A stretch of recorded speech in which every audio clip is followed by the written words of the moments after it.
Hello, good morning. Good morning, ma'am. Good morning, ma'am.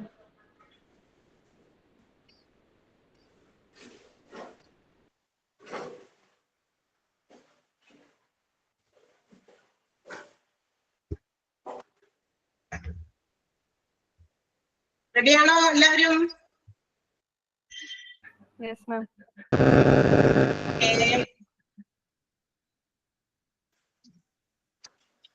Start ചെയ്യാം.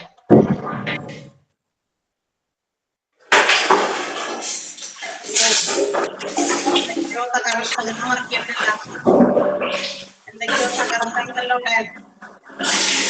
Sound mute ചെയ്യുന്നൊക്കെ തകർക്കോ?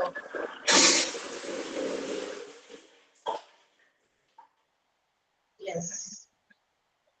അപ്പൊ നമുക്ക് start ചെയ്യാം. Before that എവിടെ വരെ നമ്മൾ എടുത്തേ ചാപ്റ്റർ ഒക്കെ എടുത്തോണ്ടിരിക്കാൻ ഓർമ്മയുണ്ടോ? ഉണ്ടോ?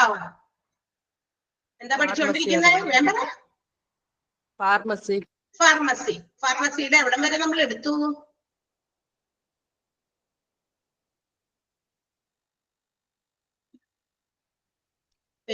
നോക്ക്. എക്യുപ്മെന്റ്സ് വരെ മാം പറഞ്ഞു. എക്യുപ്മെന്റ്സ് വരെ പറഞ്ഞു. എക്യുപ്മെന്റ്സ് ഒക്കെ പറഞ്ഞല്ലേ? എല്ലാവരും വായിച്ചൊക്കെ നോക്കുന്നുണ്ടോ? അവിടെ വരെയൊക്കെ ഉള്ള എന്താ പറയാ എടുത്ത ഭാഗമൊക്കെ നിങ്ങൾക്ക് ക്ലിയർ ആയോ? വായിച്ചു നോക്കിയോ? മനസ്സിലായോ? ആ, വെരി ഗുഡ്. നല്ല കുട്ടികളാണ്. എല്ലാവരും നന്നായിട്ടൊക്കെ പഠിച്ചോ. നമ്മുടെ പരീക്ഷ ആദ്യത്തെ 2 പേപ്പേഴ്സിന്റെ പരീക്ഷയൊക്കെ അടുക്കാറായിട്ടുണ്ട്. അപ്പൊ ബി കെയർഫുൾ. എല്ലാവരും നന്നായിട്ട് പഠിക്കുക. ഒരു സമയം നമുക്ക് കിട്ടുമ്പോ കുറച്ച് നമുക്കറിയാം എല്ലാവർക്കും പല പല കാര്യങ്ങളിൽ എൻഗേജ്ഡ് ആണ്. പക്ഷെ നമുക്ക് ഒരു 10 മിനിറ്റോ 15 മിനിറ്റോ എപ്പോഴെങ്കിലൊക്കെ ചെറിയ ചെറിയ സമയങ്ങളായാലും കിട്ടുമ്പോ 10 മിനിറ്റ് ഗ്യാപ്പോ 15 മിനിറ്റ് ഗ്യാപ്പോ ചെറിയ സമയമാണെങ്കിലും കിട്ടുമ്പോ ഓരോ പോർഷൻസ് എടുത്ത് വെച്ച് ജസ്റ്റ് ഒന്ന് ഓരോ പേജുകൾ വായിക്കുക. അതുപോലെ തന്നെ മോക്ക് ടെസ്റ്റുകളുടെയും തന്നിരിക്കുന്ന എക്സ്ട്രാ ക്വസ്റ്റ്യൻസിന്റെയും ഒക്കെ ഉള്ള കാര്യങ്ങളൊക്കെ നിങ്ങൾ വായിച്ച് മനസ്സിലാക്കി പഠിച്ചു വയ്ക്കുക. ഒബ്ജക്റ്റീവ് ടൈപ്പ് ക്വസ്റ്റ്യൻസ് ആയതുകൊണ്ട് നമുക്കറിയാലോ അതിൻ്റെതായ ഇപ്പൊ നമ്മൾ ഒരു എന്താ പറയാ ക്വസ്റ്റ്യൻ അറ്റൻഡ് ചെയ്തു, അത് തെറ്റിപ്പോയി, ഒരു മാർക്ക് കൊണ്ട് പോകും അല്ലെ? അപ്പൊ 100, 120 മാർക്കിലുള്ള ക്വസ്റ്റ്യൻസില് ഓരോ തെറ്റുകൾക്കും ഓരോ മാർക്കുകൾ അങ്ങോട്ട് കുറയും. നമുക്ക് വലിയ വലിയ ക്വസ്റ്റ്യൻസിന്റെ ആൻസർ ഇങ്ങനെ 2 മാർക്കിന്റെ 5 മാർക്കിന്റെ 10 മാർക്കിന്റെ ഒക്കെ ആണെങ്കിൽ എഴുതി വെക്കുമ്പോ കുറച്ച് മാർക്കെങ്കിലൊക്കെ കിട്ടും അല്ലെ? ഇപ്പൊ 1 മാർക്കിന്റെ ക്വസ്റ്റ്യൻ നമ്മൾ 2 സെന്റൻസ് എഴുതി, അപ്പൊ ടീച്ചർ ചിലപ്പോ അടുത്തൊക്കെ എത്തിയിട്ടുണ്ട് എന്ന് വിചാരിച്ചിട്ട് ചിലപ്പോ 1 മാർക്കൊക്കെ അവിടെ ഇടും അല്ലെ? അല്ലെങ്കിൽ 1 മാർക്കിന്റെ ക്വസ്റ്റ്യൻ ആണെങ്കിൽ 1/2 മാർക്കൊക്കെ ഇട്ട് തരും. പക്ഷെ ഒബ്ജക്റ്റീവ് ടൈപ്പ് ആയതുകൊണ്ട് ഒരു ആൻസർ തെറ്റിപ്പോയി കഴിഞ്ഞാൽ ആ ഒരു ആൻസർ പോയി എന്നാണ്. ഓക്കെ, അതുകൊണ്ട് കുറച്ച് നിങ്ങളൊന്ന് വായിച്ച് പഠിച്ചേക്കാട്ടാ. ടെൻഷനൊന്നും ആവണ്ട. നമുക്ക് തന്നിരിക്കുന്നത് ഇപ്പൊ നിങ്ങൾക്ക് ഈ ഒരു ഫസ്റ്റ് ആൻഡ് സെക്കൻഡ് പേപ്പറിൽ നിന്ന് കുറച്ച് ചാപ്റ്റേഴ്സ് മാറിയിട്ടുണ്ട് 3rd and 4th പേപ്പേഴ്സിലേക്ക്. അപ്പൊ കുറച്ച് ചാപ്റ്ററുകളുടെ എണ്ണം കുറവാ നിങ്ങൾക്ക് ശരിക്കും പറഞ്ഞാൽ വന്നേക്കണേ കേട്ടാ. 28 ചാപ്റ്റേഴ്സ് ആണ് 1ലും 2ലും കൂടി ആകെയുള്ളത്. അപ്പൊ ടീച്ചേഴ്സ് ഓരോരുത്തരും അവരുടെ പോർഷൻസ് ഒക്കെ ഏകദേശം ഒക്കെ തീരാറായിട്ടുണ്ടെന്നാണ് പറഞ്ഞ് കേട്ടത് അല്ലേ? തീരാറായിട്ടില്ലേ? 1ഉം 2ഉം മൊഡ്യൂളുകളിലുള്ള ചാപ്റ്റേഴ്സ് നിങ്ങൾക്ക് തന്നിരിക്കുന്ന സിലബസ് പുതിയ ലേറ്റസ്റ്റ് ആയിട്ട് നിങ്ങൾക്ക് ഇഷ്യൂ ചെയ്തിരിക്കുന്ന സിലബസ് പ്രകാരം ഫസ്റ്റ് സെക്കൻഡ് മൊഡ്യൂൾ എന്ന് പറഞ്ഞ് തരംതിരിച്ച് ക്ലാസിഫൈ ചെയ്ത് തന്നിട്ടുണ്ട്. ആദ്യത്തേതിൽ 13ഉം ഐ തിങ്ക് 15 രണ്ടാമത്തേലും അങ്ങനെ 28 ചാപ്റ്റേഴ്സ് ആണ് ഉള്ളത്. ഏകദേശം കംപ്ലീറ്റ് ചെയ്തിട്ടില്ലേ? ഇനി നിസ്സാരം കുറച്ച് ചാപ്റ്റേഴ്സ് അല്ലേ കംപ്ലീറ്റ് ചെയ്യാനുള്ളൂ? ആണോ?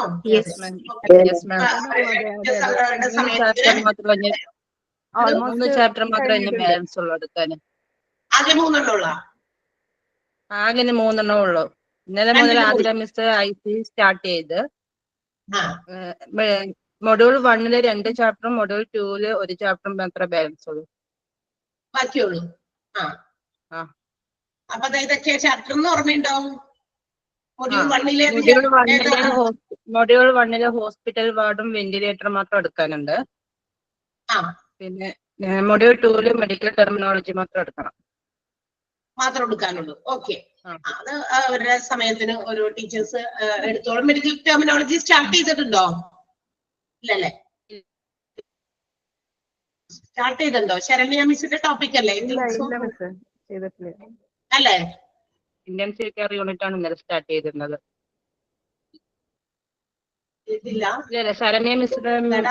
Saranya miss biomedical west management ആയിരുന്നു ലാസ്റ്റ് ആയിട്ട് എടുത്തത്. Okay. Medical terminology I think അത് ശരണ്യ മിസ്സിന്റെ ടോപ്പിക് തന്നെയാണ്, ടീച്ചർ എടുത്തോളും. അപ്പൊ അതനുസരിച്ചിട്ട് മാർക്ക് ചെയ്യാൻ പറയുന്ന. ഇന്നലെ ശരണ്യ മിസ് നഴ്സിംഗ് അഡ്മിനിസ്ട്രേഷന്റെ പോർഷൻ എടുത്തു തുടങ്ങിയിട്ടുണ്ട്. ഇനി മെഡിക്കൽ ടെർമിനോളജിയും ടീച്ചറിന്റെ തന്നെ പോർഷനാണ്, ടീച്ചർ എടുത്തോളും. ഓക്കെ. അപ്പൊ കിട്ടുന്ന സമയത്ത് എന്താ പറയാ, ഇപ്പൊ ഇന്ന് അശ്വതി മിസ്സിന്റെ അവർ കൂടി ഞാൻ തന്നെയാണ് കണ്ടിന്യൂ ചെയ്യാൻ പോകുന്നത്. ബിക്കോസ് ടീച്ചർ ഓക്കെ ആയിട്ടില്ല. ടീച്ചർക്ക് ഭയങ്കരമായിട്ട് എന്താ പറയാ പനി പിടിച്ചിട്ടൊട്ടും പനി ശ്വാസം കൊണ്ടൊക്കെ കാരണം എടുക്കാനായിട്ട് റെസ്റ്റ് ചെയ്യാനാണ് പറഞ്ഞേക്കുന്നത്. എല്ലാ ദിവസവും ഇഞ്ചക്ഷൻ ഉണ്ട്. അപ്പൊ അതുകൊണ്ട് ക്ലാസ്സിൽ വരാൻ പറ്റുന്നില്ല. അപ്പൊ അതുകൊണ്ടാണ് ടീച്ചേഴ്സ് മാറി അവരുടെ ടോപ്പിക് കൂടി ഹാൻഡിൽ ചെയ്യുന്നത്. അപ്പൊ അത് തീർത്തോളും. ഞാനൊന്ന് ജസ്റ്റ് ഒന്ന് കൺഫേം ചെയ്യാൻ വേണ്ടി നിങ്ങളോട് ചോദിച്ചത് മാത്രമേ ഉള്ളൂ. നമുക്ക് നമ്മുടെ ക്ലാസ് തുടങ്ങാം. അപ്പൊ നമ്മൾ പറഞ്ഞത് നമുക്ക് ഏകദേശം എക്സാമിന്റെ ഡേറ്റ് എന്നായിരിക്കും? എന്താണ് ഏകദേശം എക്സാമിന്റെ ഡേറ്റ്? ഏകദേശം October, I think October 3rd വീക്കിലോ അങ്ങനെയൊക്കെ ആയിരിക്കാം. കുറച്ച് ദിവസം നിങ്ങൾക്ക് ഒരു സ്റ്റഡി ലീവ് പോലെ തരും. ഓക്കെ, ഒരു 3 or 4 days ഒക്കെ സ്റ്റഡി ലീവ് കൊടുത്തിട്ടാണ് നിങ്ങൾക്ക് എക്സാംസ് വരിക.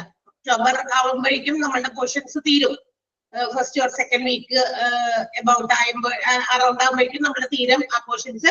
അപ്പോഴേക്കും നിങ്ങൾക്ക് അതിനു മുമ്പ് നിങ്ങൾക്ക് ഇൻഫർമേഷൻസ് തരും, എക്സാമിന്റെ ഡേറ്റും അതുപോലെ സ്റ്റഡി ലീവിന്റെ ഡേറ്റും ഒക്കെ.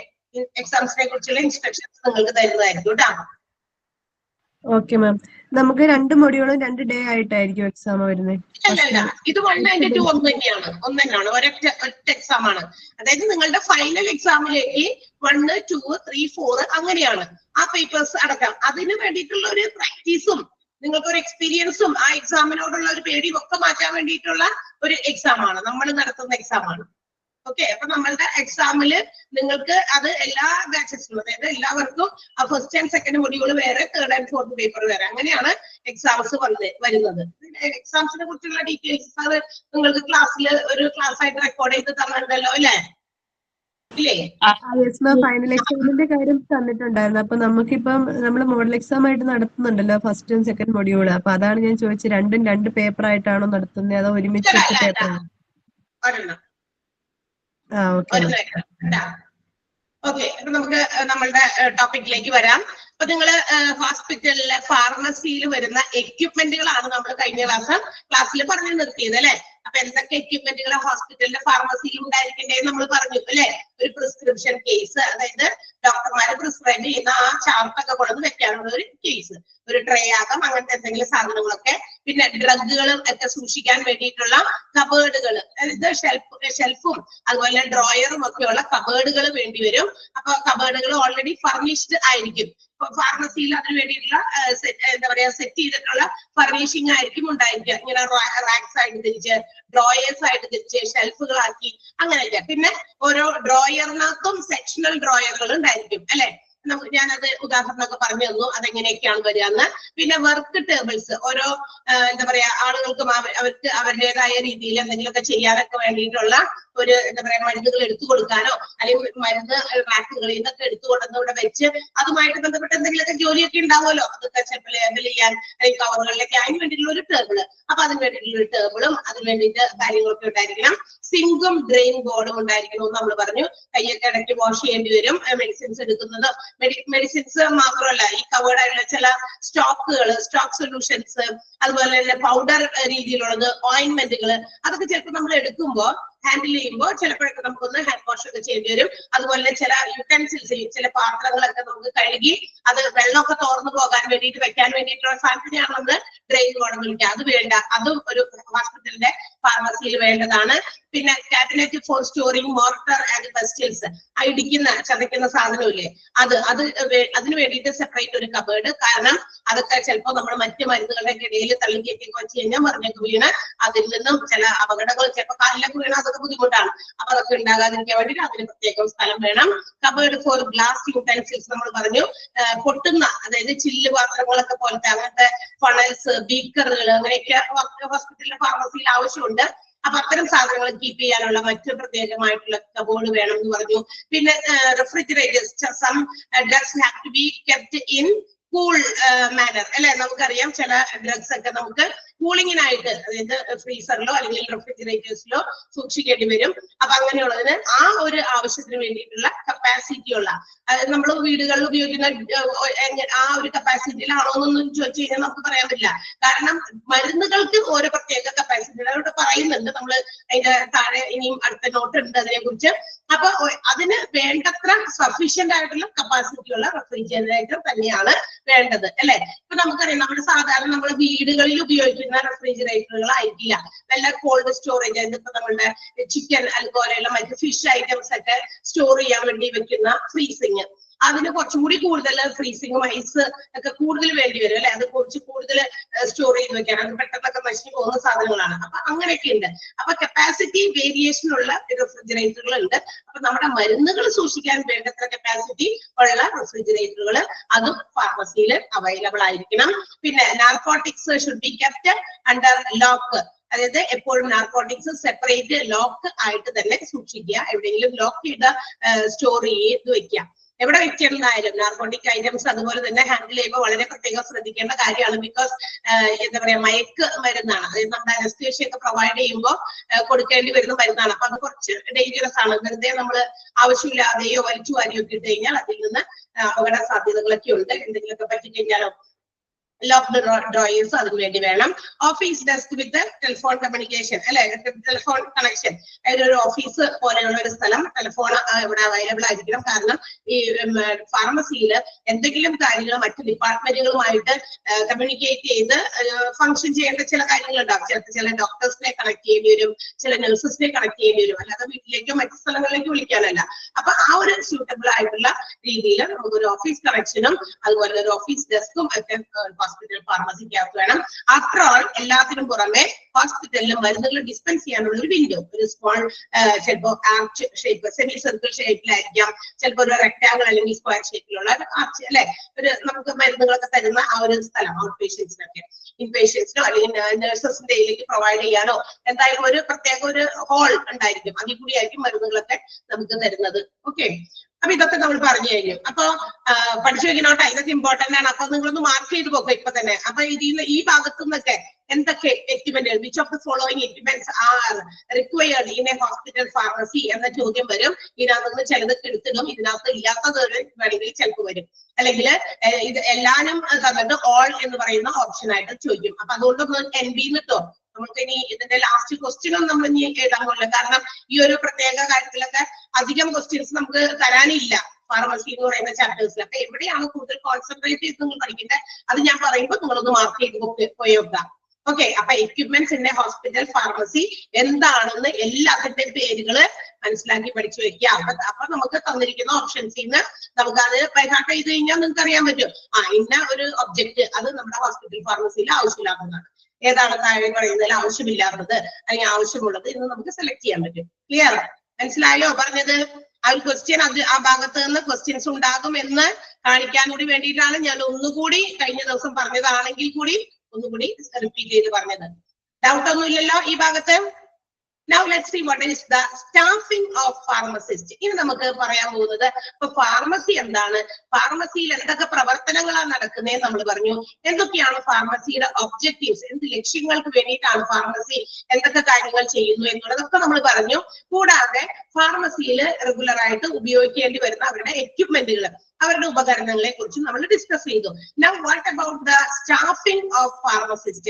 ഫാർമസിസ്റ്റുകളെ സ്റ്റാഫ് ചെയ്യുമ്പോൾ, അതായത് അപ്പോയിന്റ് ചെയ്യുമ്പോൾ, റിക്രൂട്ട് ചെയ്യുമ്പോൾ അപ്പൊ എന്തൊക്കെ കാര്യങ്ങളാണ് എസ്പെഷ്യലി നമ്മൾ അറിയേണ്ടത്? ഈ ഡ്രഗ് ആൻഡ് തെറാപ്യൂട്ടിക് കമ്മിറ്റി അവരുടെ അഡ്വൈസ് പ്രകാരമാണ്, അല്ലെങ്കിൽ അവരൊക്കെ എല്ലാവരും കൂടിയൊക്കെ തീരുമാനിച്ചാണ് എന്താണ് ഫാർമസിസ്റ്റുകളെ എന്ത് ചെയ്യുന്നത്, അപ്പോയിന്റ് ചെയ്യുന്നത്. അവരുടെയും കൂടിയൊക്കെ അവരൊക്കെ തീരുമാനിക്കും, കുറെ കാര്യങ്ങളൊക്കെ അവർ തീരുമാനിക്കുമ്പോൾ അത്തരം കാര്യങ്ങളിൽ നമ്മളുടെ ഫാർമസിസ്റ്റുകളെയൊക്കെ അപ്പോയിന്റ് ചെയ്യുന്ന കാര്യത്തെ കുറിച്ചൊക്കെ ഡിസിഷൻസ് ഒക്കെ എടുക്കും. അതായത് ഡ്രഗ് ആൻഡ് തെറാപ്യൂട്ടിക് കമ്മിറ്റി മാത്രമല്ല, ഹോസ്പിറ്റൽസ് അതായത് അപ്പോയിന്റ് ചെയ്യുന്ന, നമ്മൾ പറഞ്ഞു ഹോസ്പിറ്റലിന്റെ ഹ്യൂമൻ റിസോഴ്സ് മാനേജ്മെന്റ് എന്ന് പറയുന്നത് നമ്മൾ മുന്നേ പഠിച്ച ചാപ്റ്ററിൽ പറഞ്ഞ കാര്യമാണ്.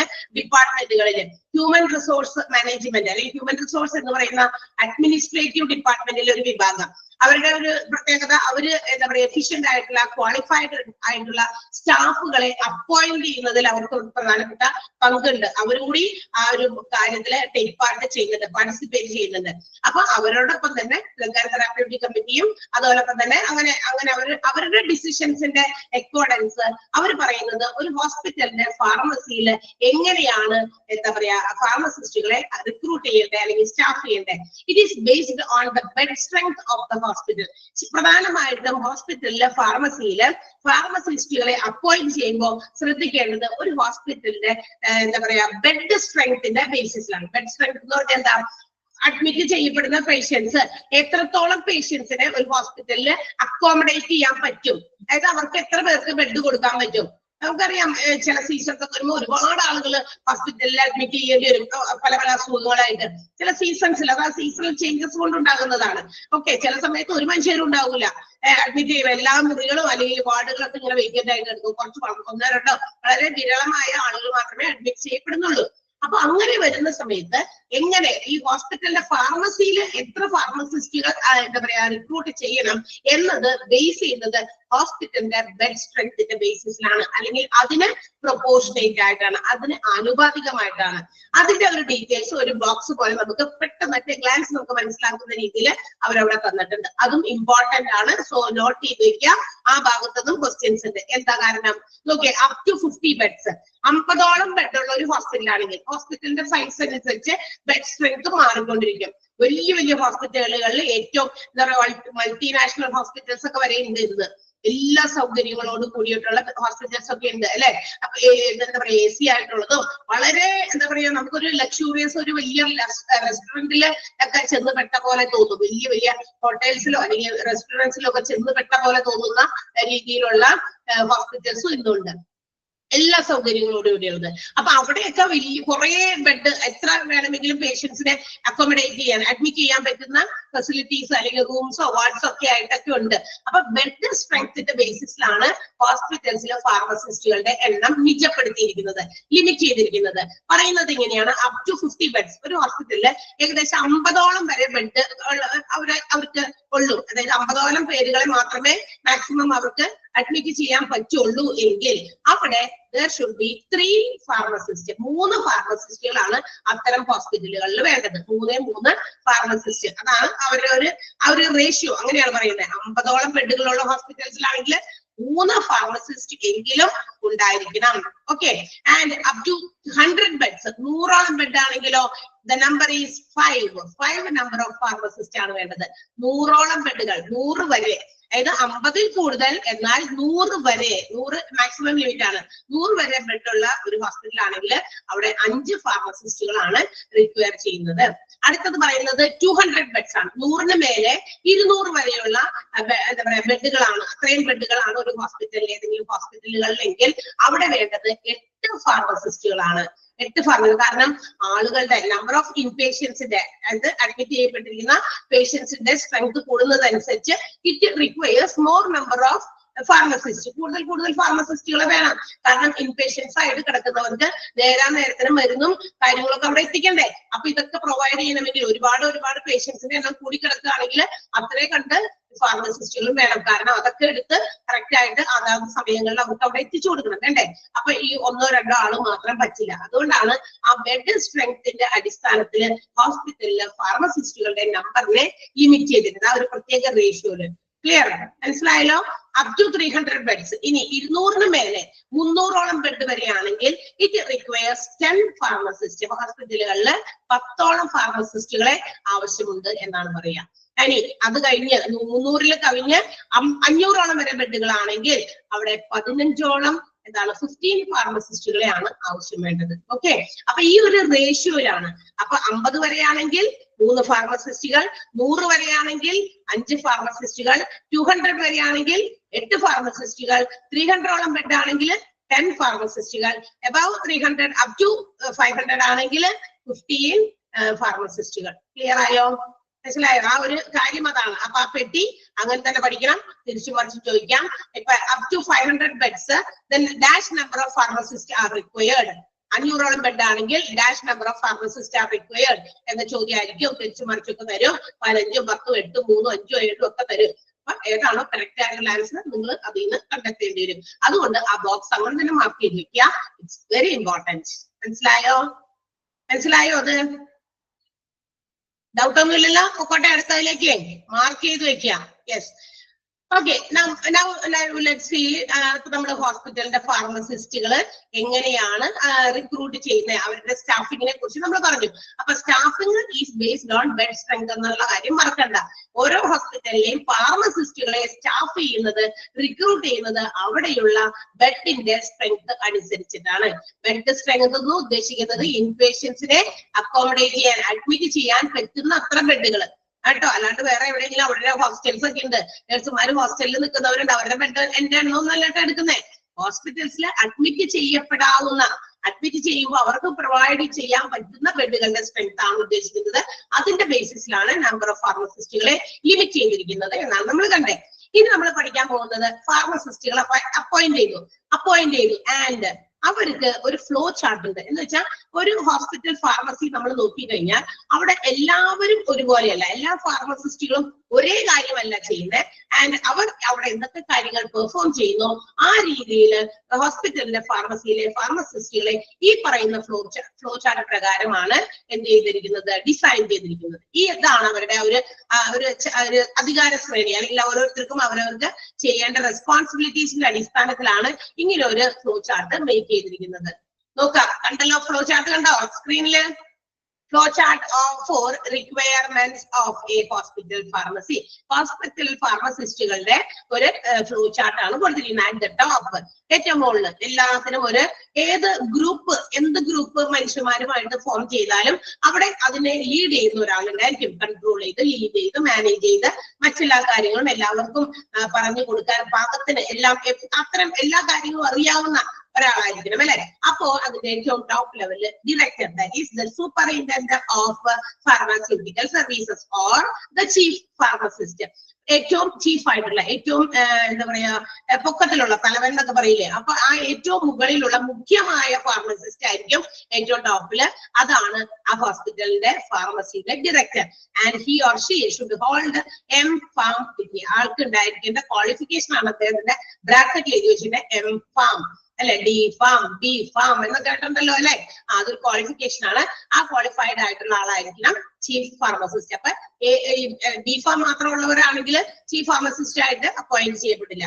ബിക്കോസ് അവർക്ക് വേണ്ട ക്വാളിഫിക്കേഷൻ ഇന്നതാണ്. ഇപ്പൊ നമ്മൾ ഓരോ സ്കൂളുകളിലോ അല്ലെങ്കിൽ ഏതെങ്കിലും തരത്തിലുള്ള ബിസിനസ് ഓർഗനൈസേഷനിലോ ഒക്കെ നമ്മൾ വർക്ക് ചെയ്യുമ്പോൾ ഓരോരുത്തരുടെ ക്വാളിഫിക്കേഷൻ അനുസരിച്ചിട്ടാണ് ഓരോരുത്തർക്കും ഓരോ ലെവലില് അവരുടെ ജോലി റിക്രൂട്ട് ചെയ്യുക അല്ലെ. അതുപോലെ ചീഫ് ഫാർമസിസ്റ്റ് ആണെങ്കിൽ M.Pharm ഉണ്ടായിരിക്കാം. അതിന് കീഴിൽ വരുന്ന ഫാർമസിസ്റ്റുകൾ എല്ലാവരും ഫാർമസിസ്റ്റുകൾ തന്നെയാണ്. പക്ഷെ they have their own duties and responsibilities. എല്ലാവർക്കും ഒരേ കാര്യമല്ല ചെയ്യേണ്ടത്. ഫസ്റ്റ് വൺ നമുക്ക് നോക്കാം. താഴെ വരുന്ന ആദ്യത്തെ ഫാർമസിസ്റ്റ് ഡ്രഗ് ഡിസ്ട്രിബ്യൂഷൻ ഡിപ്പാർട്ട്മെന്റിന്റെ, ഡ്രഗ് ഡിസ്ട്രിബ്യൂട്ട് ചെയ്യുക ആ ഡിപ്പാർട്ട്മെന്റ് ഹാൻഡിൽ ചെയ്യേണ്ടതാണ്. അവർക്കുണ്ടായിരിക്കേണ്ട ക്വാളിഫിക്കേഷൻ B.Pharm ആണ്. അത് അങ്ങനെ തന്നെ പഠിച്ചു വെക്കുക. ഡ്രഗ് ഡിസ്ട്രിബ്യൂഷൻ ഡിപ്പാർട്ട്മെന്റ് ഫാർമസിസ്റ്റിന്റെ ക്വാളിഫിക്കേഷൻ B.Pharm ആണ്. മറ്റൊരു ഫാർമസിസ്റ്റ് മെഡിക്കൽ സ്റ്റോർ, അതായത് മെഡിസിൻ ഒക്കെ സ്റ്റോർ ചെയ്യുന്നതുമായി ബന്ധപ്പെട്ട് അപ്പൊ സ്റ്റോക്ക് നോക്കേണ്ടത്, സ്റ്റോക്കിൽ എന്തെങ്കിലും വേരിയേഷൻ ഉണ്ടോ എന്ന് വെരിഫൈ ചെയ്യണം, സ്ക്രൂട്ടിനൈസ് ചെയ്യണം, ചെക്ക് ചെയ്യണം. അങ്ങനെ അപ്പൊ സ്റ്റോക്കുമായിട്ടുള്ള ബന്ധപ്പെട്ട കാര്യങ്ങളാണ് രണ്ടാമത്തെ ഫാർമസിസ്റ്റ് ചെയ്യുന്നത്. ഇനി മൂന്നാമത്തെ ഫാർമസിസ്റ്റ് രണ്ടെണ്ണമാണ് വന്നേക്കട്ടെ, ഡിസ്പെൻസിന് വേണ്ടിയിട്ട്, അതായത് മരുന്ന് എടുത്തു കൊടുക്കാനൊക്കെ വേണ്ടിയിട്ടുള്ളതാണ്. രണ്ട് ഫാർമസിസ്റ്റുകൾ ഐദർ B.Pharm D.Pharm ഇതിൽ ഏതെങ്കിലും ഒരു ക്വാളിഫിക്കേഷൻ ഉള്ളവരായിരിക്കണം ഈ പറഞ്ഞ രണ്ട് ഫാർമസിസ്റ്റുകൾ. And the last one quality control, മെഡിസിൻസിന്റെ ഡ്രഗ്സിന്റെ ഒക്കെ ക്വാളിറ്റി നിയന്ത്രിച്ച് കൺട്രോൾ ചെയ്ത് കൊണ്ടുപോകാൻ റെസ്പോൺസിബിൾ ആയിട്ടുള്ള ഫാർമസിസ്റ്റ് ആയിരിക്കും. And he or she should have post graduate, അതായത് നമ്മുടെ PG ഉള്ളവരായിരിക്കണം. ഈ പറഞ്ഞ PG ഡിഗ്രി, അതായത് അവരുടെ ഫാർമസിയിൽ തന്നെ PG എടുത്തവരായിരിക്കണം എന്തില്, ക്വാളിറ്റി കൺട്രോൾ ചെയ്യാൻ ആയിട്ടുള്ള ആൾക്കാർ. ഓക്കെ, അപ്പൊ ഈ പറയുന്ന ലെവലിലാണ് ഹോസ്പിറ്റലിന്റെ ഫാർമസിസ്റ്റുകളെ അറേഞ്ച് ചെയ്തിരിക്കുന്നത്. ഏറ്റവും ടോപ്പില് നമ്മൾ പറഞ്ഞു ഡയറക്ടർ. ആ ഡയറക്ടർ എന്ന് പറയുന്നത് superintendent of pharmaceutical services or chief pharmacist. ഇത് രണ്ടിലെ ഏതെങ്കിലും ഒരാളായിരിക്കും. അത് എംഫാം ആണ് അവരുടെ ക്വാളിഫിക്കേഷൻ. അതിന്റെ ബിഒയിൽ കുറച്ച് ഫാർമസിസ്റ്റുകൾ വരുന്നുണ്ട്. ഓരോരുത്തർക്കും അവരവരുടേതായ ഉത്തരവാദിത്തമുണ്ട്. ആദ്യത്തേത് ഡ്രഗ് ഡിസ്ട്രിബ്യൂഷൻ ഡിപ്പാർട്ട്മെന്റിലെ ഫാർമസിസ്റ്റ് ആണ്. രണ്ടാമത്തേത് മെഡിക്കൽ സ്റ്റോർ കീപ്പ് ചെയ്യുന്നവരാണ് അടുത്ത ഫാർമസിസ്റ്റ്. അടുത്തതില് 2 ഫാർമസിസ്റ്റുകളാണ്. അവരുടെ ഡ്യൂട്ടി ഡിസ്പെൻസിംഗ് ആണ്. മരുന്നുകളൊക്കെ എടുത്ത് കൊടുക്കുന്നതും പാക്ക് ചെയ്യുന്നതും ഒക്കെ ആയിട്ട് ബന്ധപ്പെട്ട ആളുകളായിരിക്കാം. മൂന്നാമത്തേത് ക്വാളിറ്റി കൺട്രോൾ ചെയ്യുന്ന ഫാർമസിസ്റ്റ് ആണ്. പോസ്റ്റ് ഗ്രാജുവേറ്റ് ആയിരിക്കും. ക്ലിയർ? മനസ്സിലായോ? ഓക്കെ. അപ്പൊ നിങ്ങൾ വീണ്ടും നോട്ട് ചെയ്യേണ്ടത് ആ ചാർട്ട് തന്നെയാണ്, ഫ്ലോ ചാർട്ട് ആണ്. ബിക്കോസ് ആ ഫ്ലോ ചാർട്ടിൽ വന്നിരിക്കുന്ന കാര്യങ്ങളുമായി ബന്ധപ്പെട്ട ചോദ്യങ്ങൾ പലപ്പോഴും ചോദിച്ചു കണ്ടിട്ടുണ്ട്. എന്ത്? ക്വാളിറ്റി കൺട്രോൾ ചെയ്ത ഫാർമസിസ്റ്റിന്റെ ക്വാളിഫിക്കേഷൻ വേണമെങ്കിൽ ചോദിക്കാം. അതുപോലെ ചീഫ് ഫാർമസിസ്റ്റിന്റെ ക്വാളിഫിക്കേഷൻ, ഓക്കെ, ഡിസ്പെൻസിങ് ഫാർമസിസ്റ്റുകളുടെ ക്വാളിഫിക്കേഷൻ. അപ്പൊ അങ്ങനെ എങ്ങനെയൊക്കെ ചോദിക്കാനായിട്ടുള്ള സാധ്യതയുള്ളത് കൊണ്ട് ആ ചാർട്ട് അങ്ങനെ തന്നെ ഒന്ന് മാർക്ക് ചെയ്യുക. NB എന്നോ നോട്ട് വെരി ഇമ്പോർട്ടന്റ് എന്നോ എന്ത് വേണമെങ്കിലും നിങ്ങൾക്ക് പെട്ടെന്ന് സ്ട്രൈക്ക് ചെയ്യുന്ന രീതിയിൽ കുറച്ച് കൂടുതൽ നമ്മൾ സ്പെസിഫൈ ചെയ്ത് പഠിക്കാൻ വേണ്ടിയിട്ടാണ്. ഓക്കെ, ക്ലിയർ ആണല്ലോ? പോയിക്കോട്ടെ അടുത്തതിലേക്ക് പറഞ്ഞോട്ടെ. യെസ്. അടുത്തത് അപ്പൊ നമ്മള് ഹോസ്പിറ്റലിന്റെ ഫാർമസിസ്റ്റുകളെ അപ്പോയിന്റ് ചെയ്തു. ബെഡ് സ്ട്രെങ്ത്തിന്റെ അടിസ്ഥാനത്തിൽ അപ്പോയിന്റ് ചെയ്തു.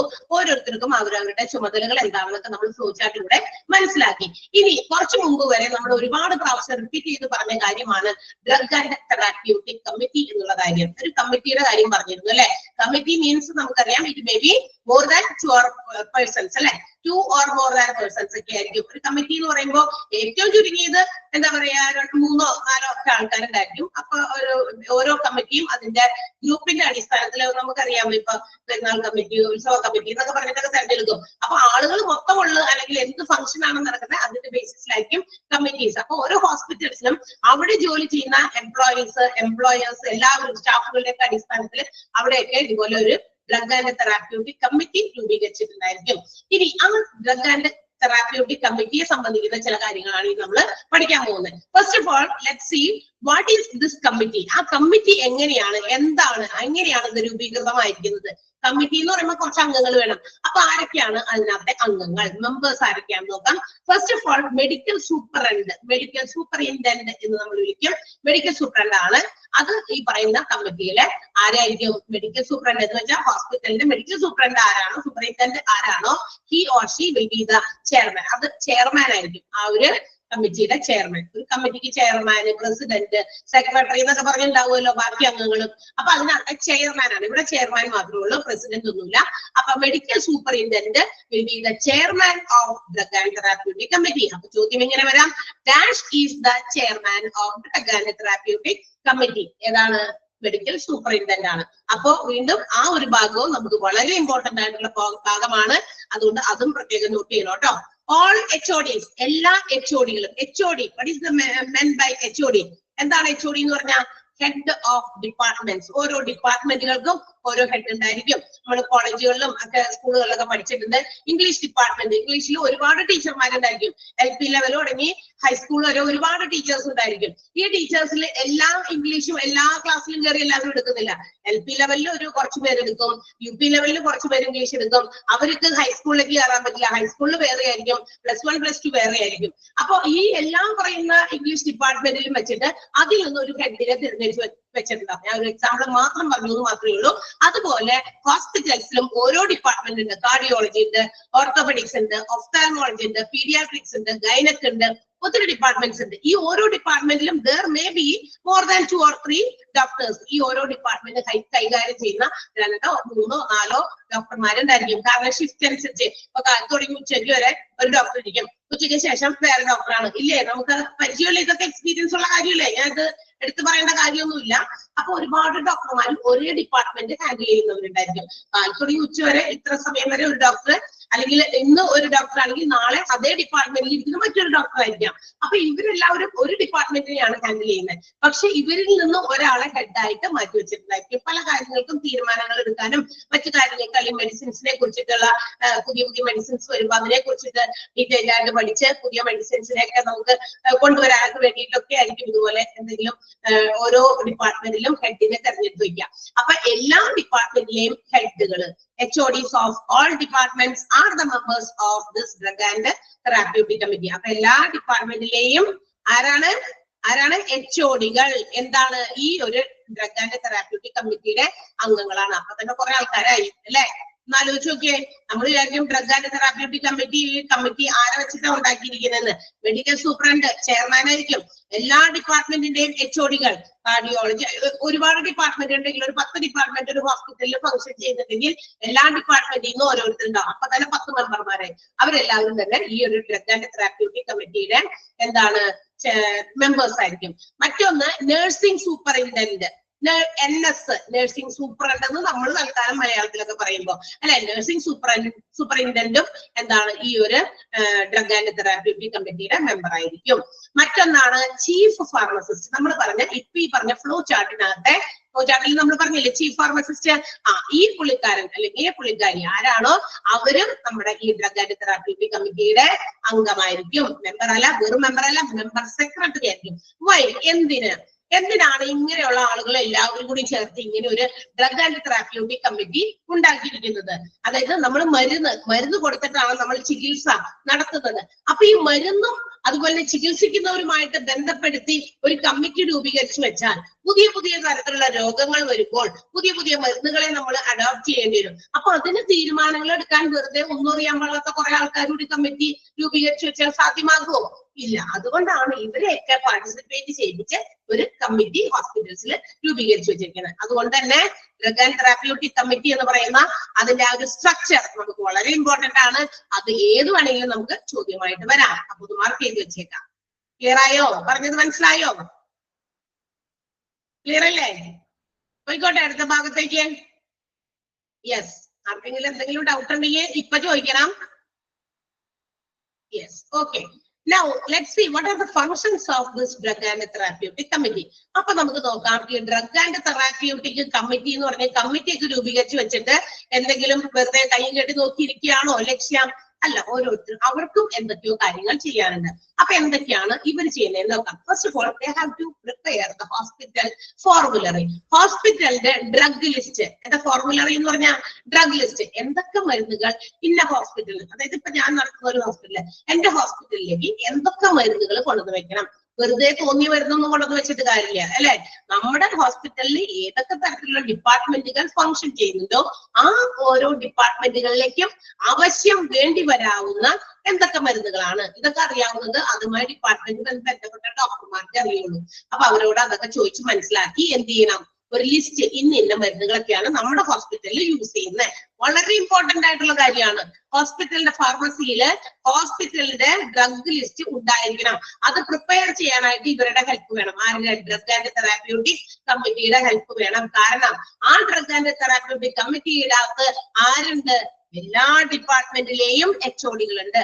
അപ്പൊ ഓരോ HODക്കും അവരവരുടെ ഡിപ്പാർട്ട്മെന്റിൽ എന്ത് മരുന്നുകളൊക്കെ ഉപയോഗിക്കേണ്ടി വരും കുറിച്ചു കൊടുക്കാനായിട്ട്, ഏത് പ്രിസ്ക്രൈബ് ചെയ്ത പേഷ്യൻസിന് അഡ്മിറ്റ് ചെയ്യുന്നവരായിക്കോട്ടെ ഔട്ട് പേഷ്യൻസ് ആയിക്കോട്ടെ അവർക്കൊക്കെ ഇന്ന രോഗവുമായിട്ടൊക്കെ വരാൻ സാധ്യതയുണ്ട്. ഒരുപാട് രോഗങ്ങളൊക്കെ നമുക്ക് അറിയാം. അപ്പൊ അങ്ങനെയൊക്കെയുള്ള അസുഖങ്ങളുമായിട്ട് ആളുകൾ വരാൻ സാധ്യതയുണ്ട്. അപ്പൊ ഇന്ന മരുന്നൊക്കെ വേണമെന്ന് അവർക്കറിയാലോ.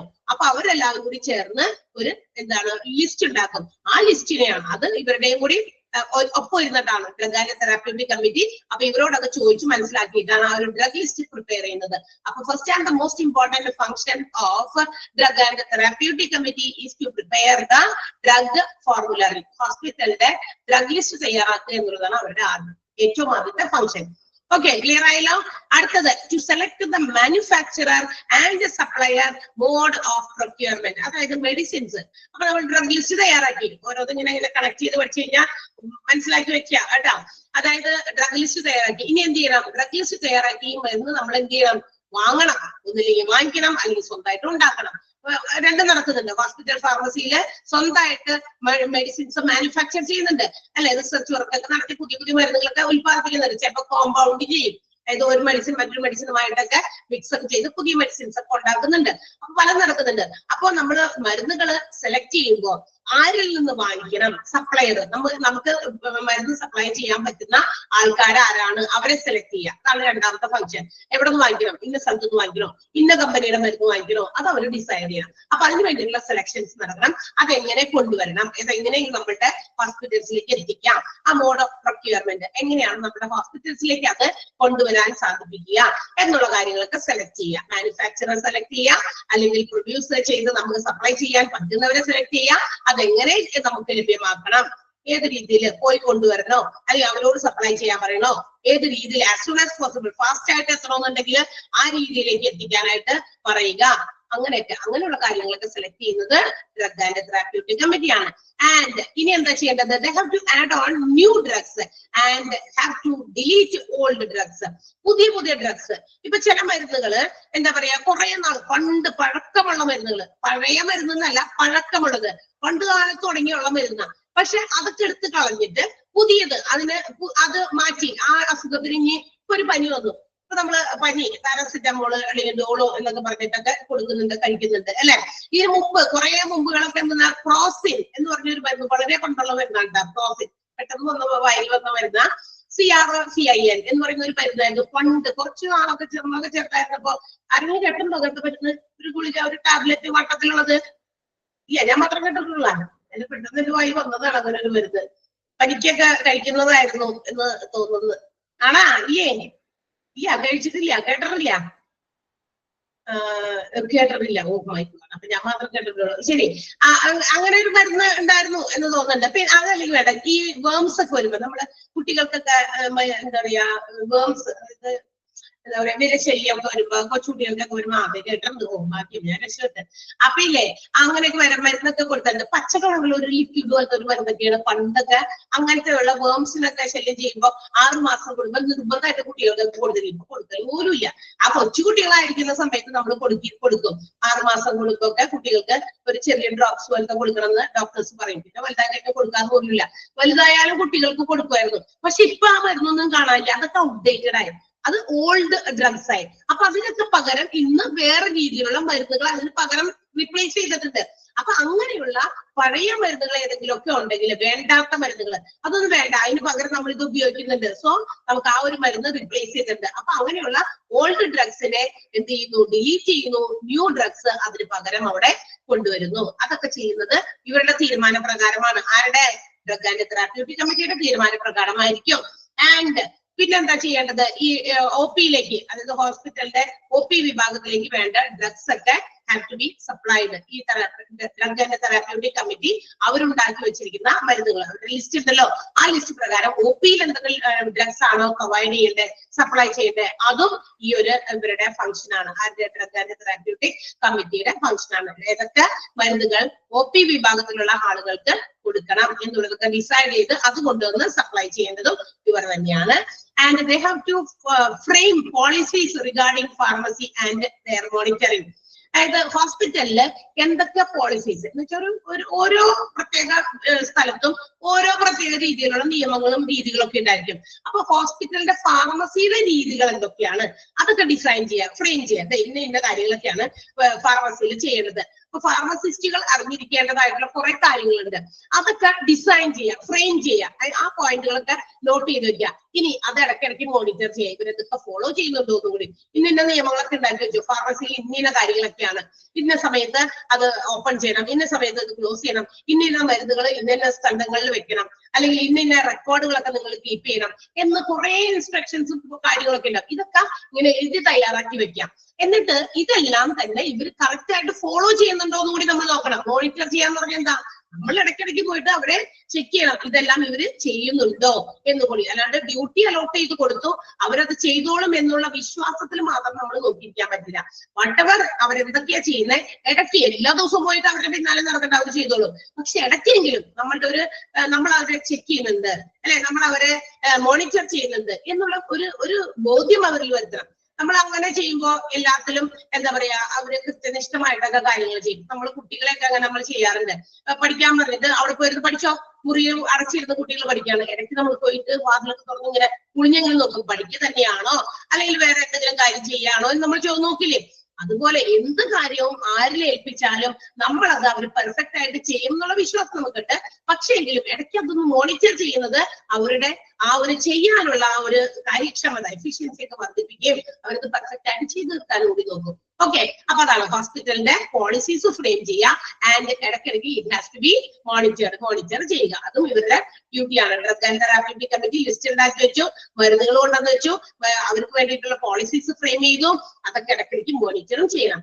And they have to prepare budget for pharmacy. ഫാർമസിക്ക് വേണ്ടിയിട്ട് എത്ര രൂപ ചെലവഴിക്കേണ്ടി വരും എന്ന് വെച്ചാൽ ഒരു ഫാർമസിയിൽ കുറെ മരുന്നുകളും മരുന്നല്ലാത്തതായിട്ടുള്ള ചില ഉപകരണങ്ങളും നമ്മൾ പറഞ്ഞിട്ടുണ്ട് അല്ലെ, സിറിഞ്ച്, ഗ്ലൗസ്, പിന്നെ നെബുലൈസ് ചെയ്യുന്ന മെഷീൻസ് ഒക്കെ ഉണ്ടെങ്കിൽ ഇതൊക്കെ കൊണ്ടുവന്ന് വയ്ക്കും. അപ്പൊ ഇതിനൊക്കെ കൂടി വേണ്ടിയിട്ട് എത്രത്തോളം ഫണ്ട്, അതിന്റെ ഒരു ഡിമാൻഡ്, അതിന്റെ ഒരു ബഡ്ജറ്റ് ഡിമാൻഡ് ഫ്രെയിം ചെയ്യേണ്ടതും ഡ്രഗ് ആൻഡ് തെറാപ്യൂട്ടിക് കമ്മിറ്റി ഇത്ര രൂപ ഫാർമസിയിലേക്ക് ഈ ഒരു വർഷത്തിലേക്ക് വേണ്ടി വരും. അത് നേരത്തെ കൂട്ടി അവര് മനസ്സിലാക്കി വെക്കണം. ഇത്ര മെഡിസിൻസ് കൊണ്ടുവരാനുണ്ട്, അപ്പൊ അതിനൊക്കെ ഇത്ര ഫണ്ട് ഏകദേശം വേണ്ടി വരും. ഒരു എന്താ പറയാ, ഒരു ഏകദേശം എത്രത്തോളം ഫണ്ട് അതിന് വേണ്ടിയിട്ട് വേണ്ടി വരുമെന്ന് നേരത്തെ കൂട്ടി ബഡ്ജറ്റ് പ്ലാൻ ചെയ്ത് വെക്കാം. അതും ഡ്രഗ് ആൻഡ് തെറാപ്യൂട്ടിക് കമ്മിറ്റിയുടെ ഫംഗ്ഷൻ ആണ്.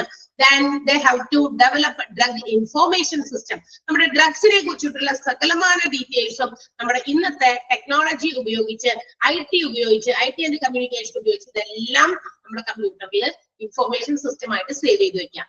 ഓരോ ആ ഡ്രഗ്സ് എന്തിനു ഉപയോഗിക്കുന്നു, അതിന്റെ എക്സ്പയറി ഡേറ്റ്, അതിനെ സംബന്ധിക്കുന്ന അതിനെന്തെങ്കിലും തരത്തിലുള്ള റിയാക്ഷൻസും മറ്റു കാര്യങ്ങളൊക്കെ ഉണ്ടെങ്കിൽ അത് എവിടെ നിന്ന് കൊണ്ടുവന്നു, ആരാണ് സപ്ലൈ ചെയ്തത്, അതിന്റെ സോഴ്സ് എവിടെ നിന്നാണ്, A to Z എല്ലാ കാര്യങ്ങളും, ഡ്രഗ്സിന്റെ എല്ലാ കാര്യങ്ങളും ഇൻഫോർമേഷൻസ് ഒക്കെ സേവ് ചെയ്ത് സൂക്ഷിക്കുക. അതിനെയാണ് നമ്മൾ എന്ത് വിളിക്കുക, to develop drug information system എന്ന് വിളിക്കുക. ഇനി next one, to check the pharmacy records and drug quality. നമ്മുടെ ഫാർമസിയിലുള്ള നമ്മൾ പറഞ്ഞു ഒരുപാട് റെക്കോർഡുകൾ ഫാർമസിയിൽ സൂക്ഷിക്കുന്നുണ്ട്. ആ പുസ്തകങ്ങൾ, റെക്കോർഡുകൾ, എന്തൊക്കെ കണക്കുകളും മറ്റു കാര്യങ്ങളൊക്കെ എഴുതിയിരിക്കുന്ന എന്തൊക്കെ റെക്കോർഡുകളും രജിസ്റ്ററുകളും ഉണ്ടോ അത് ഇടയ്ക്കിടയ്ക്ക് പരിശോധിക്കുക. ഇപ്പൊ ഫാർമസിസ്റ്റുകളെ മാത്രം പരിശോധിക്കാൻ പോരാ, അവർ ജോലി ചെയ്യുന്നുണ്ടോ എന്ന് നോക്കിയാൽ മാത്രം പോരാ, അവിടെ ഇരിക്കുന്ന ഈച്ച് ആൻഡ് എവറി റെക്കോർഡുകളും രജിസ്റ്ററുകളും ഒക്കെ ഇടയ്ക്ക് ഒന്നെടുത്ത് പരിശോധനയ്ക്ക് വിധേയമാക്കുന്നത് നല്ലതാണ്. മാത്രമല്ല ഡ്രഗിന്റെ ക്വാളിറ്റിയും ഇടയ്ക്ക് പരിശോധിക്കുക. ഡ്രഗ് നമ്മളിപ്പോ ഒരു ആളിൽ നിന്ന് വാങ്ങിച്ച അതേ ഡ്രഗ് തന്നെ മറ്റൊരു കമ്പനിയുടെ വാങ്ങിക്കുമ്പോൾ ചിലപ്പോൾ വിലയിൽ വേരിയേഷൻ ഉണ്ടാകും. ആ വില ചിലപ്പോൾ കൂടിയതായിരുന്നു നമ്മൾ ഇത്രയും നേരം വാങ്ങിച്ചേ ഒരു കമ്പനിയുടെ നിന്ന്, പക്ഷെ അതേ മെഡിസിൻ തന്നെ മറ്റൊരു കമ്പനി നമുക്ക് പ്രൊവൈഡ് ചെയ്യുന്നത് അതിനേക്കാൾ കുറഞ്ഞ വിലയ്ക്ക്. പക്ഷെ ക്വാളിറ്റിയിൽ എന്തെങ്കിലും വ്യത്യാസം ഉണ്ടോ? അപ്പൊ ക്വാളിറ്റി കൺട്രോൾ ചെയ്യുക, ക്വാളിറ്റി നിലനിർത്തുക. ക്വാളിറ്റി താഴെ പോകാതെ വേണം നമ്മൾ ഇത്തരം കാര്യങ്ങളൊക്കെ ഡിസിഷൻസ് എടുക്കാൻ. അപ്പൊ അത് ഒക്കെ ഡെവലപ്പ് ചെയ്യേണ്ടതും കൺട്രോൾ ചെയ്യേണ്ടതും ചെക്ക് ചെയ്യേണ്ടതും ഒക്കെ നമ്മുടെ ഡ്രഗ് ആൻഡ് തെറാപ്യൂട്ടിക് കമ്മിറ്റിയാണ്. And they have to maintain drug standard and quality. അത് തന്നെ നേരത്തെ പറഞ്ഞ കാര്യം പോലെ തന്നെയാണ് ഡ്രഗ്സിന്റെ ഒക്കെ സ്റ്റാൻഡേർഡ്, നിലവാരം നിലനിർത്തുക, ക്വാളിറ്റിനെ കൺട്രോൾ ചെയ്യുക. ഡ്രഗ്സിന്റെ ക്വാളിറ്റി കൺട്രോൾ ചെയ്യുന്നത് തന്നെയാണ് വീണ്ടും അവർ ചെയ്യേണ്ട മറ്റൊരു കാര്യം. ഓരോ ഡ്രഗ്സും ക്വാളിറ്റി താഴെ പോകാൻ പാടില്ല, നിലവാരം താഴെ പോകാൻ പാടില്ല. സബ്സ്റ്റാൻഡേർഡ് ആയിട്ടുള്ള എന്താ പറയാ ഡ്രഗ്സ് ഉപയോഗിക്കുമ്പോൾ നമ്മൾ ശ്രദ്ധിക്കണം. കാരണം നമ്മൾ നേരത്തെ പറഞ്ഞു, അതായത് സബ്സ്റ്റാൻഡേർഡ് ഡ്രഗ്സ് എന്ന് പറഞ്ഞു കഴിയുമ്പോൾ ഈ വിലയിൽ ഭയങ്കര വില വ്യത്യാസമുള്ളത്, പക്ഷെ അതനുസരിച്ച് ക്വാളിറ്റി വളരെ മോശമാണോ എന്ന് കൂടി നോക്കണം. അപ്പൊ അങ്ങനെയുള്ള ഡ്രഗ്സിന്റെ സ്റ്റാൻഡേർഡ് നിലനിർത്തണം, സ്റ്റാൻഡേർഡ് താഴെ പോകാൻ പാടില്ല. ഓക്കെ, അതുപോലെ ക്വാളിറ്റി കൺട്രോൾ ചെയ്ത് മെയിൻറ്റെയിൻ ചെയ്ത് കൊണ്ടുപോകേണ്ടതും ഡ്രഗ് ആൻഡ് തെറാപ്യൂട്ടിക് കമ്മിറ്റിയുടെ റെസ്പോൺസിബിലിറ്റി അല്ലെങ്കിൽ ഫംഗ്ഷൻ ആണ്. And after all dispose expiry drugs, അതായത് ഡേറ്റ് കഴിഞ്ഞ, അതായത് ഇനി അത് ഉപയോഗിക്കാൻ പാടില്ല കാരണം അതിന്റെ ഡേറ്റ് അവസാനിച്ചു. എക്സ്പയറി ഡേറ്റ് എന്ന് പറഞ്ഞ് നമ്മളുടെ ഓരോ മെഡിസിൻസ് വാങ്ങിക്കുമ്പോഴും അതിന്റെ പുറത്ത് എഴുതിയിട്ടുണ്ടാകും.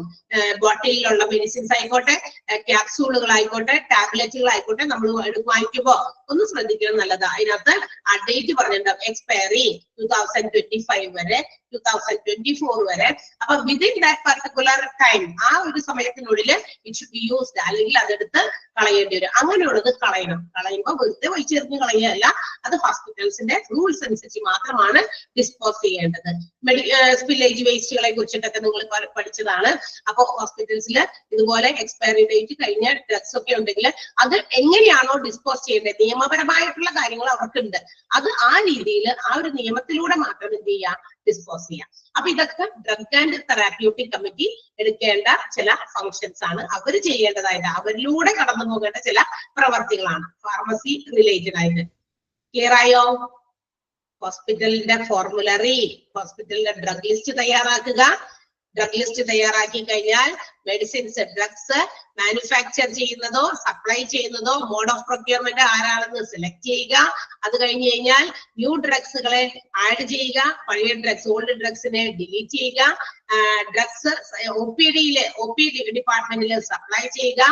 And they have to frame policies for the pharmacy and should monitor. അതായത് ഹോസ്പിറ്റലിന്റെ ഫാർമസിക്ക് വേണ്ടിയിട്ടുള്ള പോളിസീസ് ഫ്രെയിം ചെയ്യുക, അത് മോണിറ്റർ ചെയ്യുക. ബഡ്ജറ്റ് ഡിമാൻഡ് തയ്യാറാക്കുക ഫാർമസിയുടെ. To develop drug information system, വികസിപ്പിക്കുക, ഡെവലപ്പ് ചെയ്യുക അല്ലെങ്കിൽ ഇൻസ്റ്റാൾ ചെയ്യുക.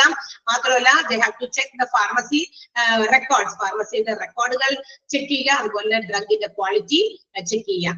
ഇനി maintain drug standard and drug quality, ഡ്രഗ്സിന്റെ ഒക്കെ ക്വാളിറ്റിയും അതുപോലെ തന്നെ ഡ്രഗിന്റെ നിലവാരവും ഒക്കെ മെയിൻറ്റെയിൻ ചെയ്യുക, അങ്ങനെ തന്നെ നിലനിർത്തുക, അത് താഴെ പോകാതെ. Last dispose expiry drugs, expire ആയി ചെയ്ത ഡ്രഗ്സ് ഏതെങ്കിലും ഒക്കെ ഉണ്ടെങ്കിൽ കളയുക അല്ലെങ്കിൽ ഡിസ്പോസ് ചെയ്യുക. ക്ലിയർ? മനസ്സിലായോ? അതൊക്കെ നിങ്ങൾ വായിച്ച് മനസ്സിലാക്കി വെച്ചാൽ മതി. ഓക്കെ, ഞാൻ നോട്ട് ചെയ്യാൻ ഇമ്പോർട്ടന്റ് എന്ന് പറയുന്ന കാര്യം ഒന്നും അവിടെ വരച്ചേക്കണം കേട്ടോ. ഇത് ഞാൻ പറഞ്ഞില്ല, നമുക്ക് ഇത് നോട്ട് ചെയ്യില്ല, നമ്മൾ പറഞ്ഞത് മാത്രം നിങ്ങളൊന്ന് നന്നായിട്ട് നോട്ട് ചെയ്യാം. അതുകൊണ്ടാണ് അതിന് പകരം ഞാനിപ്പോ പറഞ്ഞു ക്വസ്റ്റ്യൻസ് നമ്മൾ ഇനി തരാൻ പോകുന്നില്ല. കാരണം ഇതിനകത്തുനിന്ന് ഇപ്പൊ ഞാൻ ക്വസ്റ്റ്യൻ ഉണ്ടാക്കി, ഇത് ഇവിടെ നിന്ന് ഒരു ക്വസ്റ്റ്യൻ തന്നു, നിങ്ങൾ വേണമെങ്കിൽ ആ ക്വസ്റ്റ്യൻ മാത്രമായിട്ട് പഠിക്കും.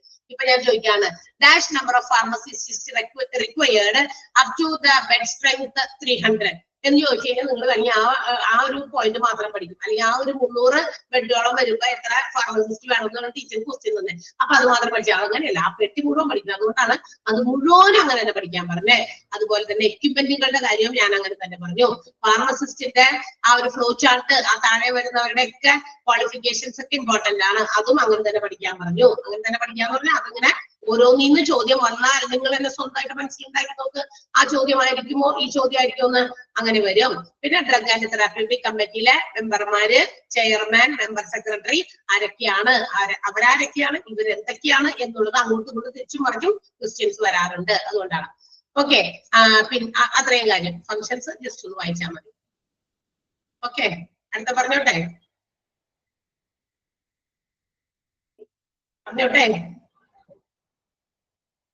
അയ്യോ, ആരും പോയി എല്ലാവരും ഇവിടെ ഇല്ല. ഓക്കെ, നമ്മൾ അടുത്തതിലേക്ക് പോകാണ്. അടുത്ത എന്താ? Hospital formulary. അപ്പൊ നമ്മുടെ ഡ്രഗ് ആൻഡ് തെറാപ്യൂട്ടിക് കമ്മിറ്റിയും എന്താണ് അവിടെ അതിനകത്തുണ്ടായിരുന്ന കമ്മിറ്റി അംഗങ്ങൾ എല്ലാവരും കൂടി ചേർന്ന് ഹോസ്പിറ്റൽസിന്റെ ഡ്രഗ് ലിസ്റ്റ് തയ്യാറാക്കണമെന്ന് തൊട്ടു മുന്നിൽ ഇപ്പൊ നമ്മൾ പറഞ്ഞു നിർത്തിയതേ ഉള്ളൂ. അവരുടെ ഫംഗ്ഷൻസിൽ ആദ്യത്തേതാണ് to prepare drug hospital formulary അല്ലെങ്കിൽ ഡ്രഗ് ലിസ്റ്റ്. ഹോസ്പിറ്റലിന്റെ ഡ്രഗ് ലിസ്റ്റ് തയ്യാറാക്കാനുള്ള ഉത്തരവാദിത്വം അല്ലെങ്കിൽ അവരുടെ പ്രവർത്തനമാണ് ആരുടെ? ഡ്രഗ് ആൻഡ് തെറാപ്യൂട്ടിക് കമ്മിറ്റിയുടെ. അങ്ങനെയാണെങ്കിൽ എന്താണ് ഹോസ്പിറ്റൽ ഫോർമുലറി? നമുക്ക് നോക്കാം. ഹോസ്പിറ്റൽ ഫോർമുലറിയെ സംബന്ധിക്കുന്ന, അതായത് ഹോസ്പിറ്റലിന്റെ ഡ്രഗ് ലിസ്റ്റിനെ സംബന്ധിക്കുന്ന ചില കാര്യങ്ങൾ അവിടെ മെൻഷൻ ചെയ്തിട്ടുണ്ട്. ഒന്ന് ജസ്റ്റ് നമ്മൾ അറിഞ്ഞിരിക്കേണ്ടതാണ്. എന്തൊക്കെയാണ്? ആദ്യത്തെ സെന്റൻസ് നിങ്ങൾക്ക് കൺഫ്യൂസ്ഡ് ആകാൻ സാധ്യതയുള്ള സെന്റൻസ് ആയതുകൊണ്ട് ഞാൻ അങ്ങനെ തന്നെ എടുത്തിട്ട് അതിന്റെ മലയാളം എന്താന്ന് പറയാം.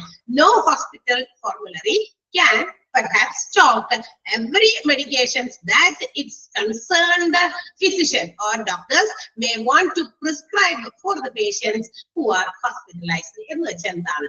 അതായത് ഒരു ഹോസ്പിറ്റൽസിനും അവിടെ വന്ന് ചികിത്സ തേടാൻ സാധ്യതയുള്ള അല്ലെങ്കിൽ അവിടെ അഡ്മിറ്റ് ചെയ്യപ്പെടാൻ സാധ്യതയുള്ള എന്താ പറയാ പേഷ്യൻസിന് എഴുതി കൊടുക്കേണ്ട, പ്രിസ്ക്രൈബ് ചെയ്യേണ്ട മരുന്നുകൾ എല്ലാം തന്നെ സ്റ്റോക്ക് ചെയ്യാനായിട്ട് ഒരു ഹോസ്പിറ്റൽസിനും സാധ്യമല്ല എന്നാണ്. അതാണ് ആ സെന്റൻസിന്റെ മീനിങ്. ഇതിൽ നിന്ന് നിങ്ങൾക്ക് എന്താ അർത്ഥം മനസ്സിലായി എന്ന് വെച്ചാൽ ആ ഒരു കാര്യം ഞാൻ ഇന്നെ മലയാളീകരിച്ച് പറഞ്ഞു. ഒറ്റ ഹോസ്പിറ്റലുകൾക്കും അവിടെ ആ ഹോസ്പിറ്റലില് വരാവുന്ന പേഷ്യൻസിന് പ്രിസ്ക്രൈബ് ചെയ്യാൻ, അതായത് ഡോക്ടർമാര് പ്രിസ്ക്രൈബ് ചെയ്ത് കൊടുക്കൂല, ആ പ്രിസ്ക്രൈബ് ചെയ്യാൻ വേണ്ട മെഡിസിൻസിനെ എല്ലാം കൊണ്ടുവന്ന് സ്റ്റോക്ക് ചെയ്യാനായിട്ട് ഒരു ഹോസ്പിറ്റൽസിനും സാധിക്കില്ല, ഒറ്റ ഹോസ്പിറ്റലിനും സാധിക്കില്ല. അതെന്താ അങ്ങനെ? വലിയ വലിയ ഹോസ്പിറ്റൽസിലൊക്കെ ഉണ്ടല്ലോ, എന്തുകൊണ്ട് അവർക്ക് അത് എല്ലാം കൊണ്ടുവന്ന് സ്റ്റോക്ക് ചെയ്തുകൂടാ? ആ പറയുന്ന സെന്റൻസ് അങ്ങനെയാണെങ്കിൽ കറക്റ്റ് ആണോ? പറ്റില്ല. കാരണം ഇന്ന് നമ്മൾ കാണുന്ന ചുറ്റുപാടും അതുപോലെ തന്നെ സർക്കംസ്റ്റാൻസസ് നോക്കിക്കഴിഞ്ഞാൽ ഇന്ന് ഓരോ പുതിയ പുതിയ രോഗങ്ങൾ ഇങ്ങനെ ഉടലെടുത്ത് തന്നെ ആൾക്കാര് ഡോക്ടർമാരുടെ മുമ്പിൽ വന്നിരിക്കുമ്പോ ഇങ്ങനെ രോഗമുണ്ടോ എന്ന് അവർക്ക് മനസ്സിലാകാത്ത രീതിയിൽ നേരത്തെ ഉണ്ടായിരുന്ന രോഗങ്ങളുടെ സ്റ്റൈലൊക്കെ മാറി. ഇന്ന് സ്റ്റൈൽ വേറെയാണ്. കാരണം കൂടുതലും നമ്മളുടെ ലൈഫ് സ്റ്റൈല്, നമ്മളുടെ എന്താ പറയാ വ്യായാമമില്ലായ്മ, നമ്മളെല്ലാവരും തിരക്ക് പിടിച്ച എന്താ പറയാ ഒരു ജീവിതത്തില് അങ്ങനെ വരുമ്പോ നേരത്തെ നമ്മൾ ഫുഡ് കഴിക്കുന്നില്ല. അതുകൊണ്ട് എന്തൊക്കെയോ രോഗമാണെന്ന് നമുക്ക് പറയാൻ പറ്റില്ല. പല രീതിയിലാണ് രോഗത്തിന്റെ രൂപത്തിൽ നമ്മുടെ ശരീരത്തിൽ അത് റിഫ്ലക്ട് ചെയ്ത് വരുന്നത്. So they have to study about our disease. തന്റെ മുമ്പിലിരിക്കുന്ന രോഗിയുടെ രോഗം എന്താണെന്ന് കൃത്യമായ പഠനങ്ങൾ നടത്തി വിലയിരുത്തി അല്ലെങ്കിൽ ടെസ്റ്റിങ്ങിലൂടെ ഡയഗ്നോസിസ് ചെയ്തൊക്കെ കണ്ടുപിടിക്കേണ്ടി വരും. കണ്ടുപിടിച്ചതിന് ശേഷം മാത്രമേ അതിന് വേണ്ടിയിട്ടുള്ള മരുന്നുകളെ കുറിച്ച് നോക്കാൻ പറ്റുള്ളൂ. അപ്പൊ ആ മരുന്ന് ചിലപ്പോ മേ ബി അവൈലബിൾ നമ്മുടെ ഹോസ്പിറ്റലിന്റെ ഫാർമസിയിൽ അവൈലബിൾ ആയിരിക്കും. ചിലപ്പോ ഇത് ഇങ്ങനെ ഒരു രോഗം നമ്മുടെ മുമ്പിൽ ആദ്യമായിട്ടാ വരണേ. അപ്പൊ നമ്മളുടെ മുമ്പിൽ ഇങ്ങനെ ഒരു രോഗം വരാത്തത് കൊണ്ട് നമ്മൾ അങ്ങനെ ഒരു മരുന്നിനെ കുറിച്ചിട്ട് ആലോചിച്ചിട്ടില്ല. അപ്പൊ പിന്നീട് ഇങ്ങനെ ഒരു അസുഖം വന്നു. ഇപ്പൊ നമ്മൾ കൊറോണ വന്നു അല്ലെ. ഈ കൊറോണ എന്ന് പറയുന്ന ഡിസീസ് വന്നപ്പോഴാണ് അതിന് വേണ്ടിയിട്ടുള്ള ഒരു വാക്സിൻ കണ്ടുപിടിച്ചതും ആ വാക്സിൻ കുറെ പേർക്കൊക്കെ കൊടുത്ത് അല്ലെങ്കിൽ അത് ഇനി വരാതിരിക്കാൻ വേണ്ടിയിട്ട് അതിനുള്ള ഒരു പ്രിക്കോഷണറി മെഷേഴ്സ് ആയിട്ട് അതിനും വേണ്ടിയിട്ടുള്ള എഗെയിൻസ്റ്റ് ആയിട്ടുള്ള വാക്സിനും പോലും കണ്ടുപിടിച്ചു അല്ലെ. അപ്പൊ അതെപ്പോഴാ കുറെ ആളുകൾ അതിനു മുമ്പ് ഈ പറയുന്ന രോഗത്താൽ പിടിപെട്ട് മരിക്കപ്പെട്ടു അല്ലെ, മരണമടഞ്ഞു. ഒരുപാട് ആളുകൾ അതിന്റെ ഇരയായി മാറിയിരുന്നു. പക്ഷെ അതിനൊക്കെ കുറെ കഴിഞ്ഞിട്ടാണ് ആ ഒരു മെഡിസിൻ അതിന് വേണ്ടിയിട്ട് വാക്സിൻസ് അതിന് വേണ്ടിയിട്ട് കണ്ടുപിടിച്ചത്. പക്ഷെ അപ്പോഴേക്കും ഒരു ഗ്രൂപ്പ് ഓഫ് ആളുകൾക്ക് ആ ഒരു ഇതിനെ എന്ത് ചെയ്യേണ്ടി വന്നു, ഫേസ് ചെയ്യേണ്ടി വന്നു. ആ രോഗത്തെ ഫേസ് ചെയ്ത് അവർക്ക് ജീവൻ നഷ്ടപ്പെട്ടിട്ടുണ്ട്. ഓക്കെ, അപ്പോൾ എന്തുകൊണ്ട് അങ്ങനെ ഒരു അസുഖം വരുമെന്ന് നേരത്തെ കൂട്ടി നമുക്കറിയായിരുന്നെങ്കിൽ ആ മെഡിസിൻസ് എല്ലാ ഹോസ്പിറ്റൽസിലും അവൈലബിൾ ആക്കായിരുന്നില്ലേ? ഇല്ല, പറ്റില്ല. അതാണ് പറയണേ. ഇന്നത്തെ ആ ഒരു സാഹചര്യങ്ങൾ അങ്ങനെയാണ്. ഓരോ ഡിഫറെന്റ് ടൈപ്പിലുള്ള അസുഖങ്ങൾ വരുമ്പോ ഇതിനെല്ലാത്തിനും നമ്മളുടെ കയ്യിലും ചിലപ്പോൾ മരുന്ന് സ്റ്റോക്ക് ചെയ്യണമെന്ന് നിർബന്ധമില്ല. അതാണ് ആ സെന്റൻസിന്റെ അർത്ഥം. ക്ലിയർ ആയോ? ഫസ്റ്റ് സെന്റൻസിന്റെ മീനിങ് മനസ്സിലായോ? അതാണ് ഹോസ്പിറ്റലിന്റെ ഡ്രഗ് ലിസ്റ്റിനെ കുറിച്ച് പറയേണ്ട ആദ്യത്തെ കാര്യം അവരെ എഴുതി വെച്ചിരിക്കുന്നത് അതാണ്. ഒരു ഹോസ്പിറ്റൽസിനും no hospital pharmacy, negative sentence ആണ്. നോ വെച്ചിട്ട് സ്റ്റാർട്ട് ചെയ്തിരിക്കുന്നത്. ആ വാചകം ഒരു നെഗറ്റീവ് സെന്റൻസ് ആണ്. No hospital pharmacy can perhaps stock every medication that its concerned doctors may want to prescribe for their patients who are hospitalized. And hospitalized ചെയ്തിരിക്കുന്ന പേഷ്യൻസിന് കുറിച്ചു കൊടുക്കാൻ പറ്റുന്ന മരുന്നുകള് ഒരു ഡോക്ടർമാർക്കും അവരുടെ ഹോസ്പിറ്റലില് കൊണ്ടുവന്ന് ഹോസ്പിറ്റലിന്റെ ഡ്രഗ് ലിസ്റ്റിൽ ചേർക്കാൻ പറ്റില്ല. കാരണം പുതിയ രോഗങ്ങളുമായിട്ടാണ് വരുന്നത്. അത് തന്നെ കാരണം. ക്ലിയർ ആണല്ലോ? അടുത്ത സെന്റൻസിലേക്ക് പോകുകയാണ്. അപ്പൊ ഹോസ്പിറ്റൽ ഫോർമുലറിയെ കുറിച്ച് നമ്മൾ അറിഞ്ഞിരിക്കേണ്ട ഒന്നാമത്തെ കാര്യം അതാണ്. നമ്മളിപ്പോ ഒരു പ്രത്യേക രോഗമായിട്ട് ഹോസ്പിറ്റലിൽ ചെല്ലുന്നു. ഇതിന് വേണ്ട ഈ മരുന്ന് നിങ്ങളുടെ ഹോസ്പിറ്റലിൽ ഇല്ലേ എന്ന് ചോദിക്കേണ്ട ആവശ്യമില്ല. കാരണം ചിലപ്പോ നമുക്ക് വന്നത് ചിലപ്പോ ആരും അറിയപ്പെടാത്ത അല്ലെങ്കിൽ ആരും ഇതിനു മുമ്പ് വന്ന് പറയാത്ത രീതിയിലുള്ള ഒരു അസുഖമായിരിക്കാം. അത് പിന്നീടായിരിക്കും ഒന്നോ രണ്ടോ മൂന്നോ പേർക്കൊക്കെ വന്നു കഴിയുമ്പോ അത് ഈ ഒരു സിംറ്റവുമായിട്ട് വേറെയും പേഷ്യൻസ് വന്നിരുന്നു. അപ്പൊ അതൊരു പ്രത്യേക തരം രോഗമാണ്. അതിന് നമുക്ക് ഒരു പുതിയ മരുന്ന് കണ്ടുപിടിക്കണം. ചിലപ്പോൾ അവർ ഹോസ്പിറ്റൽസിൽ തന്നെ റിസർച്ച് എടുത്ത് കണ്ടുപിടിക്കും. അല്ലെങ്കിൽ മറ്റേതെങ്കിലും ഹോസ്പിറ്റൽസോ മറ്റാരെങ്കിലും ഇതിന് വേണ്ടിയിട്ട് മരുന്നുകൾ കണ്ടുപിടിച്ചിട്ടുണ്ടോ എന്ന് പല രീതിയിലും അവരത് അന്വേഷിച്ച് കണ്ടുപിടിക്കും. സോ അവരത് എന്ത് ചെയ്യും, തങ്ങളുടെ ഹോസ്പിറ്റലിന്റെ ഫോർമുലറിയിൽ കൂടി അതുകൂടി ആഡ് ചെയ്ത് പുതിയ മരുന്ന് കൊണ്ട് വയ്ക്കും. അങ്ങനെയൊക്കെയാണ് കാര്യങ്ങൾ നടക്കുന്നത്. ക്ലിയർ ആണല്ലോ? യെസ്. ആൻഡ് ഇനി അടുത്തത് എന്താ? ഡ്രഗ് ആൻഡ് തെറാപ്യൂട്ടിക് കമ്മിറ്റി നമ്മൾ പറഞ്ഞു മേക്ക് എ ഡ്രഗ് ലിസ്റ്റ്. അവരൊരു ഡ്രഗ് ലിസ്റ്റ് തയ്യാറാക്കുന്നുണ്ട്. And it includes various types of medications. അതിനകത്ത് ഒരുപാട് മരുന്നുകൾ അതിനകത്ത് ഹോസ്പിറ്റൽ ഫോർമുലറിയിൽ ഉണ്ടായിരിക്കും. ഇനി അത് നമ്മൾ സ്റ്റോർ ചെയ്ത് വെക്കുമ്പോൾ each and every informations about that particular drug or medication should be attached along to it. അതിന് നമ്മൾ ഓരോ മെഡിസിൻസ് ഹോസ്പിറ്റലിന്റെ ഫോർമുലറിയിലുണ്ട്. ഈ മരുന്നുകളൊക്കെ കൊണ്ടുവന്ന് ഹോസ്പിറ്റലിന്റെ ഫാർമസിയിൽ നമ്മൾ കൊണ്ടുവന്ന് സ്റ്റോക്ക് ചെയ്യുന്ന സമയത്ത് അതിനോടൊപ്പം തന്നെ ആ ഡ്രഗ്സിനെ കുറിച്ചുള്ള ഇൻഫോർമേഷൻസും അവിടെ അവർക്ക് അറിഞ്ഞിരിക്കണം, പ്രൊവൈഡ് ചെയ്തിരിക്കണം. ഓരോ മെഡിസിനും എന്തിനുപയോഗിക്കുന്നു, അത് ഏത് ഡിസീസിനാണ് ഉപയോഗിക്കുന്നത്, അതിന് ഏതെങ്കിലും തരത്തിലുള്ള സൈഡ് ഇഫക്റ്റ് ആഫ്റ്റർ ഇഫക്റ്റുകളൊക്കെ ഉണ്ടോ, അത്തരം ഇൻഫോർമേഷൻസും അവർ സ്റ്റോർ ചെയ്ത് വെക്കണം. ക്ലിയർ ആയോ പറഞ്ഞത് എന്താന്ന്? മരുന്ന് മാത്രം കൊണ്ടുവന്ന് സ്റ്റോക്ക് ചെയ്ത് വെച്ച് ഡോക്ടർമാരുടെ ഡ്യൂട്ടിയാണ് മരുന്ന് എഴുതണ്ടേ. അവര് മരുന്ന് എഴുതിക്കോളും, ഞങ്ങൾക്ക് എടുത്തു കൊടുക്കാനേ അറിയുള്ളൂ, ഞങ്ങൾ അത് എടുത്തേ കൊടുക്കുള്ളൂ, അത് പറഞ്ഞാൽ പോരാ. ഹോസ്പിറ്റൽ ഫാർമസിയിൽ ഉത്തരവാദിത്തപ്പെട്ടവരാണ് ഹോസ്പിറ്റൽ ഫാർമസിസ്റ്റുകൾ.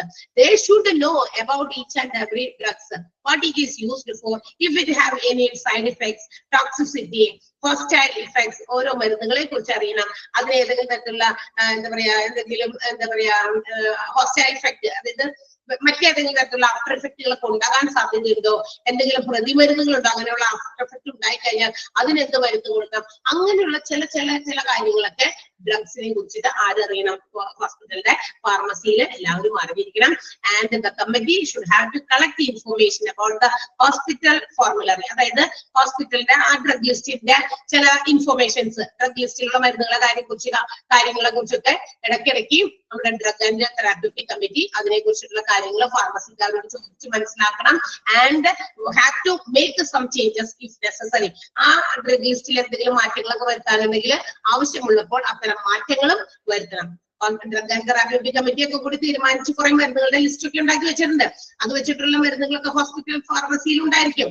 ആ ലിസ്റ്റ് അതിന്റെ മരുന്നുകളോടൊപ്പം അതിന്റെ ഇൻഫർമേഷൻസും ഇവർ അറിഞ്ഞിരിക്കണം. കൂടാതെ ഏതെങ്കിലും തരത്തിലുള്ള മരുന്നിന്റെ ഈ ലിസ്റ്റിൽ എന്തെങ്കിലും മാറ്റങ്ങൾ ഡ്രഗ് ആൻഡ് തെറാപ്യൂട്ടിക് കമ്മിറ്റി കൊണ്ടുവരാൻ ഉദ്ദേശിക്കുന്നുണ്ടെങ്കിൽ അത് കറക്റ്റ് ആയിട്ട് ഇത്തരം മാറ്റങ്ങളും വരുത്തിയിരിക്കണം. അത് ഹോസ്പിറ്റലിന്റെ ഫോർമുലറിയിൽ വരുത്തേണ്ട മാറ്റങ്ങൾ എന്തെങ്കിലും ഉണ്ടെങ്കിൽ, അതായത് പുതിയ മെഡിസിൻസ് എന്തെങ്കിലും ആഡ് ചെയ്യണോ, ഏതെങ്കിലും അവിടെ നിന്ന് ഡിലീറ്റ് ചെയ്ത് കൊള്ളണം, അങ്ങനെ മാറ്റങ്ങൾ വരുത്തുമ്പോൾ അതും കൃത്യമായിട്ട് മാറ്റങ്ങൾ വരുത്തിയിരിക്കണം ലിസ്റ്റില്. ഹോസ്പിറ്റലിന്റെ ഫാർമസിയിൽ നിന്ന് എടുത്ത് മാറ്റിയെങ്കിൽ ലിസ്റ്റിൽ നിന്നും അത്തരം മാറ്റങ്ങൾ വരുത്തിയിരിക്കണം. പിന്നെ ഡ്രഗ് നമ്മുടെ ഹോസ്പിറ്റൽ ഫാർമസിയെ ഇപ്പൊ നമ്മൾ ഉപയോഗിക്കാറില്ല, അവർ മരുന്നില്ല. പക്ഷെ നമ്മൾ ഹോസ്പിറ്റലിന്റെ ഡ്രഗ് ലിസ്റ്റ് എടുത്ത് നോക്കി, പക്ഷെ ഓൾറെഡി അത് അവിടെ ഉണ്ട്, ആ ലിസ്റ്റിൽ ആ മരുന്നുണ്ട്, അതുകൂടി ഉണ്ടല്ലോ, പക്ഷെ എന്തുകൊണ്ട് ഫാർമസിയിലില്ല? അങ്ങനെ ചോദ്യം വരാൻ പാടില്ല. എവിടെ മാറ്റങ്ങൾ വരുത്തുന്നോ ഫാർമസിയിൽ നിന്ന് ആ മരുന്ന് മാറ്റിയെങ്കിൽ അത് ലിസ്റ്റിൽ നിന്ന് മാറ്റിയില്ല. നെസസറി ചേഞ്ചസ് അവർക്ക് വരുത്താൻ സാധിക്കും എപ്പോൾ വേണമെങ്കിലും. പക്ഷെ അത് കമ്മിറ്റിയുടെ തീരുമാനം കൂടി അറിഞ്ഞിട്ടാണ്, അവരും കൂടി ആലോചിച്ചിട്ടാണ്. അല്ലാതെ ഫാർമസിസ്റ്റുകൾ തന്നെ എടുത്തത് ഈ മരുന്ന് ഇനി നമുക്ക് കൊടുക്കണ്ടെന്ന് പറഞ്ഞ് അവരുടെ സ്വന്തം ഇഷ്ടത്തിലല്ല. ഡ്രഗ് ആൻഡ് തെറാപ്യൂട്ടിക് കമ്മിറ്റിയുടെ ഡിസിഷൻസ് കൂടി കണക്കിലെടുത്തിട്ടായിരിക്കും അത്തരം ചേഞ്ചസ് വരുത്തേണ്ടത്. ക്ലിയർ? മനസ്സിലായോ? അതൊക്കെ നമ്മൾ അറിഞ്ഞിരിക്കേണ്ട കാര്യങ്ങൾ മാത്രമേ ഉള്ളൂ. പ്രത്യേകിച്ച് അതൊക്കെ നമുക്ക് ജസ്റ്റ് ഒന്ന് വായിച്ചു വിടാവുന്ന കാര്യങ്ങളുള്ളൂ. ക്ലിയർ ആണോ പറഞ്ഞത്? എന്താന്ന് രണ്ടാമത്തെ പോയിന്റ് മനസ്സിലായോ? അതൊക്കെ അങ്ങനെ ഇച്ചിരി നീളം കൂടിയ പോയിന്റ് ആയതുകൊണ്ട് അങ്ങനെ വായിച്ചിട്ട് മനസ്സിലാക്കി തരുന്നത്. ഓക്കെ, ഇനി നെക്സ്റ്റ് വൺ, മൂന്നാമത്തെ പോയിന്റില് ഡോക്ടേഴ്സ് ഈ പറയുന്ന ഫോർമുലറി നമ്മൾ പറഞ്ഞു ഹോസ്പിറ്റലിന്റെ ഫാർമസിയിൽ ഒരു ഡ്രഗ് ലിസ്റ്റ്, അത് നമ്മുടെ ഡ്രഗ് ആൻഡ് തെറാപ്യൂട്ടിക് കമ്മിറ്റി ഒക്കെ കൂടി തീരുമാനിച്ച ഒരു ലിസ്റ്റ് ഉണ്ടാക്കി വെച്ചിട്ടുണ്ട്. And the doctors use this formulary. ഹോസ്പിറ്റൽസിൽ ഇങ്ങനെ ഉണ്ടാക്കി വെച്ചിരിക്കുന്ന ഈ ഡ്രഗ് ലിസ്റ്റ് ഇത് ആരും ഉപയോഗിക്കുന്നുണ്ട്? ഡോക്ടർമാർ ഉപയോഗിക്കുന്നുണ്ട്. അതിന്റെ ഒരു കോപ്പി ഇവരുടെ കയ്യിൽ കാണണം. കാരണം തന്റെ ഡിപ്പാർട്ട്മെന്റില് തന്റെ മുന്നിൽ വരുന്ന പേഷ്യന്റിന് ഈ പറയുന്ന ലിസ്റ്റ് പ്രകാരമുള്ള മരുന്നുകൾ ആണ് താൻ പ്രിസ്ക്രൈബ് ചെയ്യേണ്ടത്. എന്റെ ഹോസ്പിറ്റലിൽ ഈ ഫോർമുലറിയിലുള്ള മരുന്നുകളാണുള്ളത്. ഇപ്പൊ കാർഡിയോളജി, ഹാർട്ടുമായിട്ട് ബന്ധപ്പെട്ട ഒരു രോഗമായിട്ട് ഒരാൾ വന്നു, അവിടെ പ്രിസ്ക്രൈബ് ചെയ്യേണ്ട മരുന്ന് ഡോക്ടർ തന്റെ സ്വന്തം ഇഷ്ടത്തില് അതിന്റെ മരുന്ന് അങ്ങോട്ട് കൊടുത്താൽ മതി എന്ന് പറഞ്ഞാൽ എഴുതാൻ പറ്റില്ല. he or she should check the formulary whether this drug is available in our hospital. ഈ ഡ്രഗിന്റെ ലിസ്റ്റ് കൂടി പുള്ളിക്കാരൻ എടുത്ത് നോക്കണം. എന്നിട്ട് ഈ ഒരു മരുന്ന് നമ്മുടെ ഹോസ്പിറ്റൽ ഫോർമുലറിയിൽ, അതായത് ഹോസ്പിറ്റൽ ഫോർമുലറിയിൽ ഉണ്ടെങ്കിൽ തീർച്ചയായിട്ടും എവിടെ ഉണ്ടാവും? ഫാർമസിയിൽ ഉണ്ടാവും. അത് അവിടെ ഉണ്ടോ എന്ന് വ്യക്തമായിട്ട് മനസ്സിലാക്കിയതിനു ശേഷം മാത്രമാണ് പ്രിസ്ക്രൈബ് ചെയ്യേണ്ടത്. So that doctors have to use this hospital drug list. ഈ ഡ്രഗ് ലിസ്റ്റ് ഇവർ യൂസ് ചെയ്യുന്നു എന്തിനു വേണ്ടിയിട്ട്? തന്റെ മുമ്പിൽ വരുന്ന ഏതെങ്കിലും സിംറ്റം, ഏതെങ്കിലും കണ്ടീഷനുമായിട്ട് വരുന്ന പേഷ്യൻസിനെ പ്രിസ്ക്രൈബ് ചെയ്യാൻ വേണ്ടിയിട്ട്. അപ്പൊ അത് നോക്കിയിട്ട് അവർ കൊടുക്കുന്നത് അല്ലെ. ചിലപ്പോഴൊക്കെ നമ്മളെ ഡോക്ടേഴ്സിന്റെ മുമ്പിൽ ചെന്നിരിക്കുമ്പോ നമ്മളെ പരിശോധിച്ചുകൊണ്ടൊക്കെ ഇരിക്കുന്ന സമയത്ത് ഡോക്ടർമാർക്ക് ഇങ്ങനെ ഒരു മണിയടിക്കും അല്ലെ, അപ്പൊ തന്നെ ആരെങ്കിലും നഴ്സുമാർ ഓടി വരും ഇല്ലേ? അങ്ങനെയൊക്കെ ഇല്ലേ? നിങ്ങളുടെ എവിടെയൊന്നും ഇല്ലേ? ഉറങ്ങണ്ട ആരെങ്കിലും? ഉറങ്ങിപ്പോയോ? ബോറടിക്കണ്ട? ഹലോ ഹലോ ഹലോ, ആരില്ലേ? ഇല്ല, ബോറടിക്കല്ല. ഓക്കെ, ഒരാള് തന്നെ ഇങ്ങനെ സംസാരിച്ചോണ്ടിരിക്കുമ്പോ നിങ്ങൾ ഇനി അവിടെ ഓക്കെ ബോറടിക്കണ്ടെന്നാണോ? നമുക്ക് പരിചയമുണ്ടെന്ന് അല്ലെ. അപ്പൊ നമ്മളിങ്ങനെ ഇരിക്കുമ്പോ നമ്മള് ഇപ്പൊ ഡോക്ടറെ കാണാതിരിക്കുമ്പോ ആരെങ്കിലും ഡോക്ടർമാര് ചില സമയത്ത് ഇങ്ങനെ വന്ന് അവരുടെ കുഞ്ഞു ഒരു ബെല്ല് പോലത്തെ സാധനം ബസർ പോലത്തെ ഒരു ബെല്ലുണ്ടല്ലോ, 2 ടിക്ക് അടിക്കുമ്പോ നഴ്സുമാർ അപ്പൊ ഇവർ അങ്ങോട്ടും ഇങ്ങോട്ടും എന്തെങ്കിലുമൊക്കെ പറയും. അതായത് ഇന്നൊരു മരുന്ന് അല്ലെങ്കിൽ ഇത് വെദർ ഇറ്റ് ഈസ് അവൈലബിൾ ആണ്, നമ്മുടെ ഹോസ്പിറ്റലിൽ ഇന്ന മരുന്നുണ്ടോ അല്ലെങ്കിൽ ഇതിന്റെ വേറെ ഏതെങ്കിലും കമ്പനിയാണോ. കമ്പനി വ്യത്യാസത്തിലും ചില മരുന്നുകളിൽ വേരിയേഷൻസ് ഉണ്ട്. ചിലപ്പോൾ രണ്ടും ഒരേ പർപ്പസിന് ഉപയോഗിക്കുന്ന മരുന്നായിരിക്കും, കമ്പനി ഡിഫറൻസ് ഉണ്ടായിരിക്കും. അപ്പൊ ചിലർക്ക് ചില കമ്പനിയുടേത് തന്നെ വേണ്ടി വരും. ചിലപ്പോ ഈ വയസ്സായ ആളുകൾക്ക് കമ്പനി മാറി കൊടുത്താൽ അവർക്ക് ഇഷ്ടപ്പെടില്ല. അത് തന്നെ ഇത് തന്നെ വേണം എന്നുള്ളതാണ്. അപ്പൊ കമ്പനി വ്യത്യാസത്തിൽ മാത്രമേ ഉള്ളൂ, ഒരേ പർപ്പസാണ് ആ ഒരു മരുന്ന് ഉപയോഗിക്കുന്നെങ്കിൽ അവർക്കത് പ്രിസ്ക്രൈബ് ചെയ്യാം. ഡോക്ടേഴ്സ് പ്രിസ്ക്രൈബ് ചെയ്താൽ പിന്നെ അവർക്ക് പ്രശ്നമില്ല കേട്ടോ. അതേസമയം മെഡിക്കൽ ഷോപ്പിൽ നിന്നൊക്കെ വാങ്ങിക്കുമ്പോഴേ നമുക്ക് പേടി അല്ലെ, അയ്യോ ആ കമ്പനിയുടെ ഡീലിംഗ് വേണ്ട കേട്ടോ. ഡോക്ടേഴ്സ് ഒന്നാണെങ്കിൽ ഓക്കെ കുഴപ്പമില്ല, കാരണം അവർക്കറിയാം ഇന്ന കമ്പനിയുടെ തന്നെയാണ്, ആ ഒരു കമ്പനി വ്യത്യാസം മാത്രമേ ഉള്ളൂ. അപ്പൊ ഹോസ്പിറ്റലിലെ ഈ drug list will be referred by the doctors to prescribe for any symptom or condition. ഏതെങ്കിലും കണ്ടീഷനോ സിംറ്റവുമായിട്ട് തന്റെ മുമ്പിൽ വരുന്ന പേഷ്യൻസിന് പ്രിസ്ക്രൈബ് ചെയ്യാൻ വേണ്ടി ഡോക്ടേഴ്സ് ഈ ഹോസ്പിറ്റൽ ഫോർമുലറി ഉപയോഗിക്കുന്നുണ്ട്. They have to check and ensure. ആ ഫോർമുലറി നോക്കി അത് ഉറപ്പുവരുത്തിയിട്ടാണ് whether such medicines have to be prescribed or not.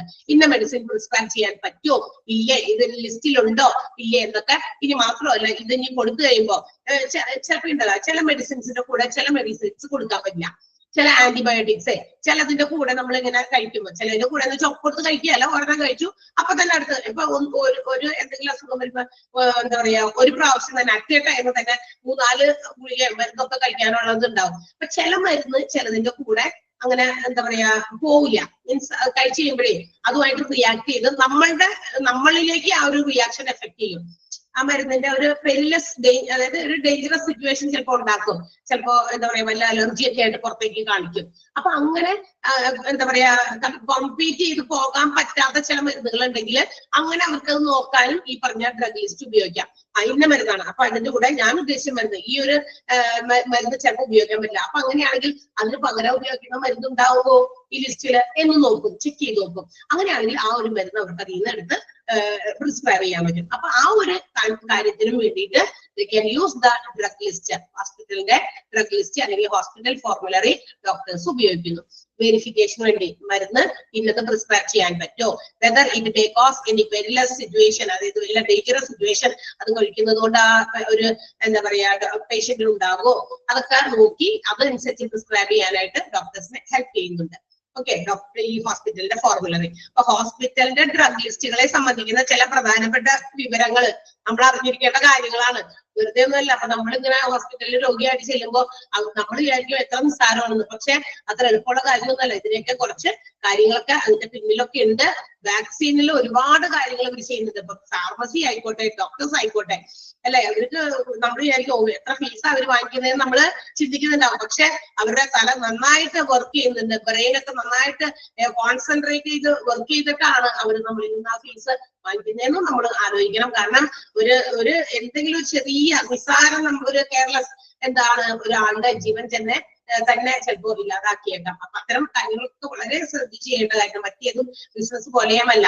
ഇനി ദ കമ്പനി സെലക്ട്, അതായത് നമ്മുടെ drug and therapeutic committee have to select the medications based on its effectiveness, its cost and also the need of such drug used in the hospital. അതായത് ഇപ്പൊ drug and therapeutic committee ആ ലിസ്റ്റിൽ മരുന്നുകൾ ഉൾപ്പെടുത്തുമ്പോൾ ആ മരുന്നിന്റെ effectiveness അത് എത്രത്തോളം നമുക്ക് കൊടുത്തു കഴിഞ്ഞാൽ പേഷ്യൻസിൽ ഇഫക്ട് ചെയ്യും, അതിന്റെ ആ ഒരു കാര്യക്ഷമത, ആ മെഡിസിന്റെ കാര്യക്ഷമത, അതിന്റെ വില, മാത്രമല്ല നമ്മുടെ ഹോസ്പിറ്റൽസിൽ how much it is useful, എത്രത്തോളം ആ മെഡിസിന് നമ്മുടെ ഹോസ്പിറ്റലിൽ ഉപയോഗമുണ്ട്. ഈ പറയുന്ന കാര്യങ്ങൾ കൂടി കണക്കിലെടുത്തിട്ട് വേണം ഡ്രഗ് ലിസ്റ്റിൽ അത്തരം ഒരു മരുന്ന് കമ്മിറ്റി ഉൾപ്പെടുത്താൻ.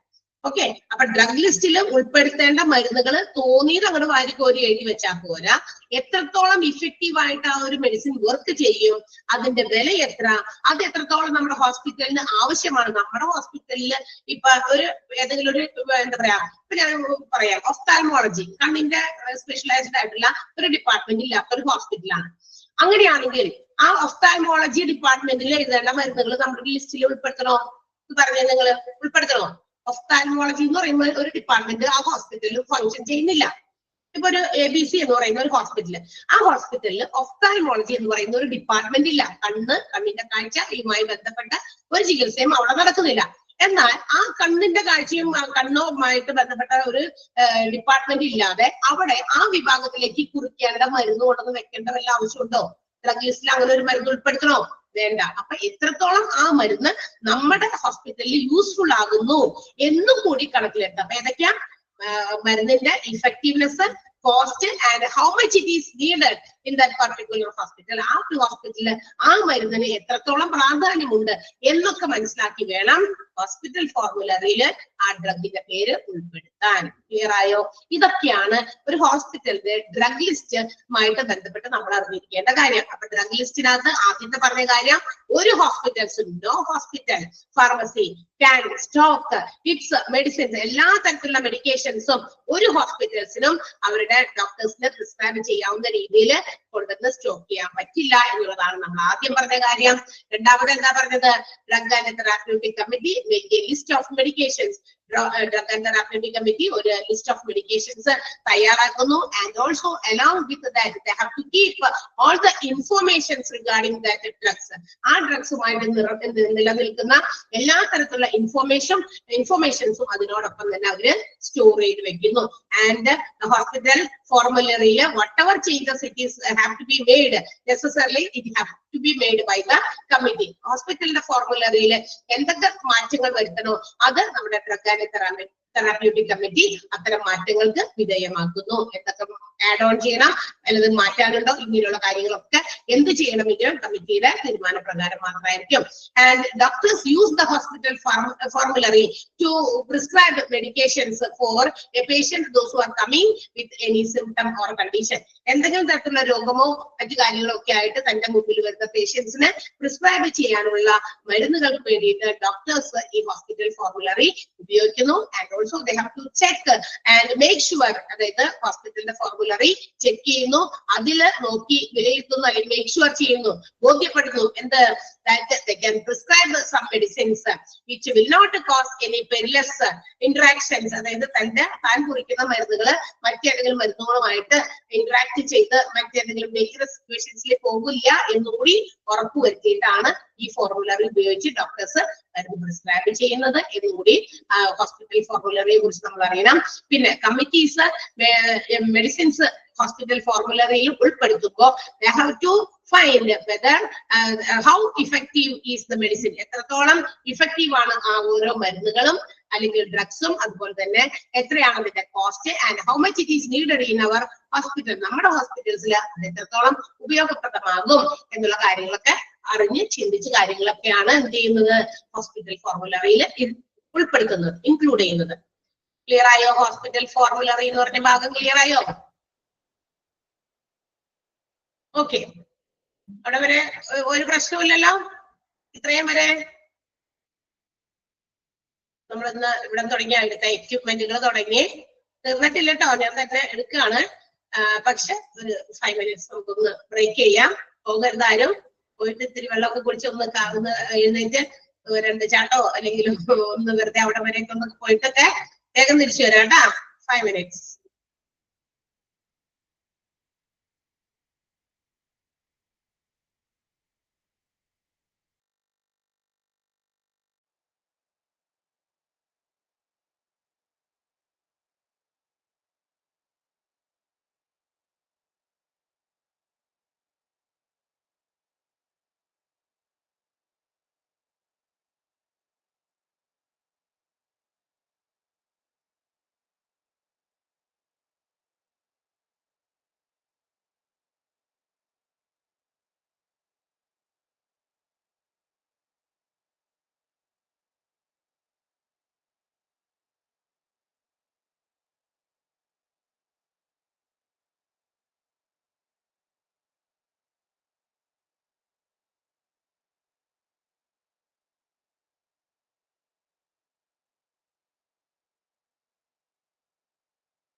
ഓക്കെ, പോയവരൊക്കെ തിരിച്ചു വന്നോ? റെഡിയായോ?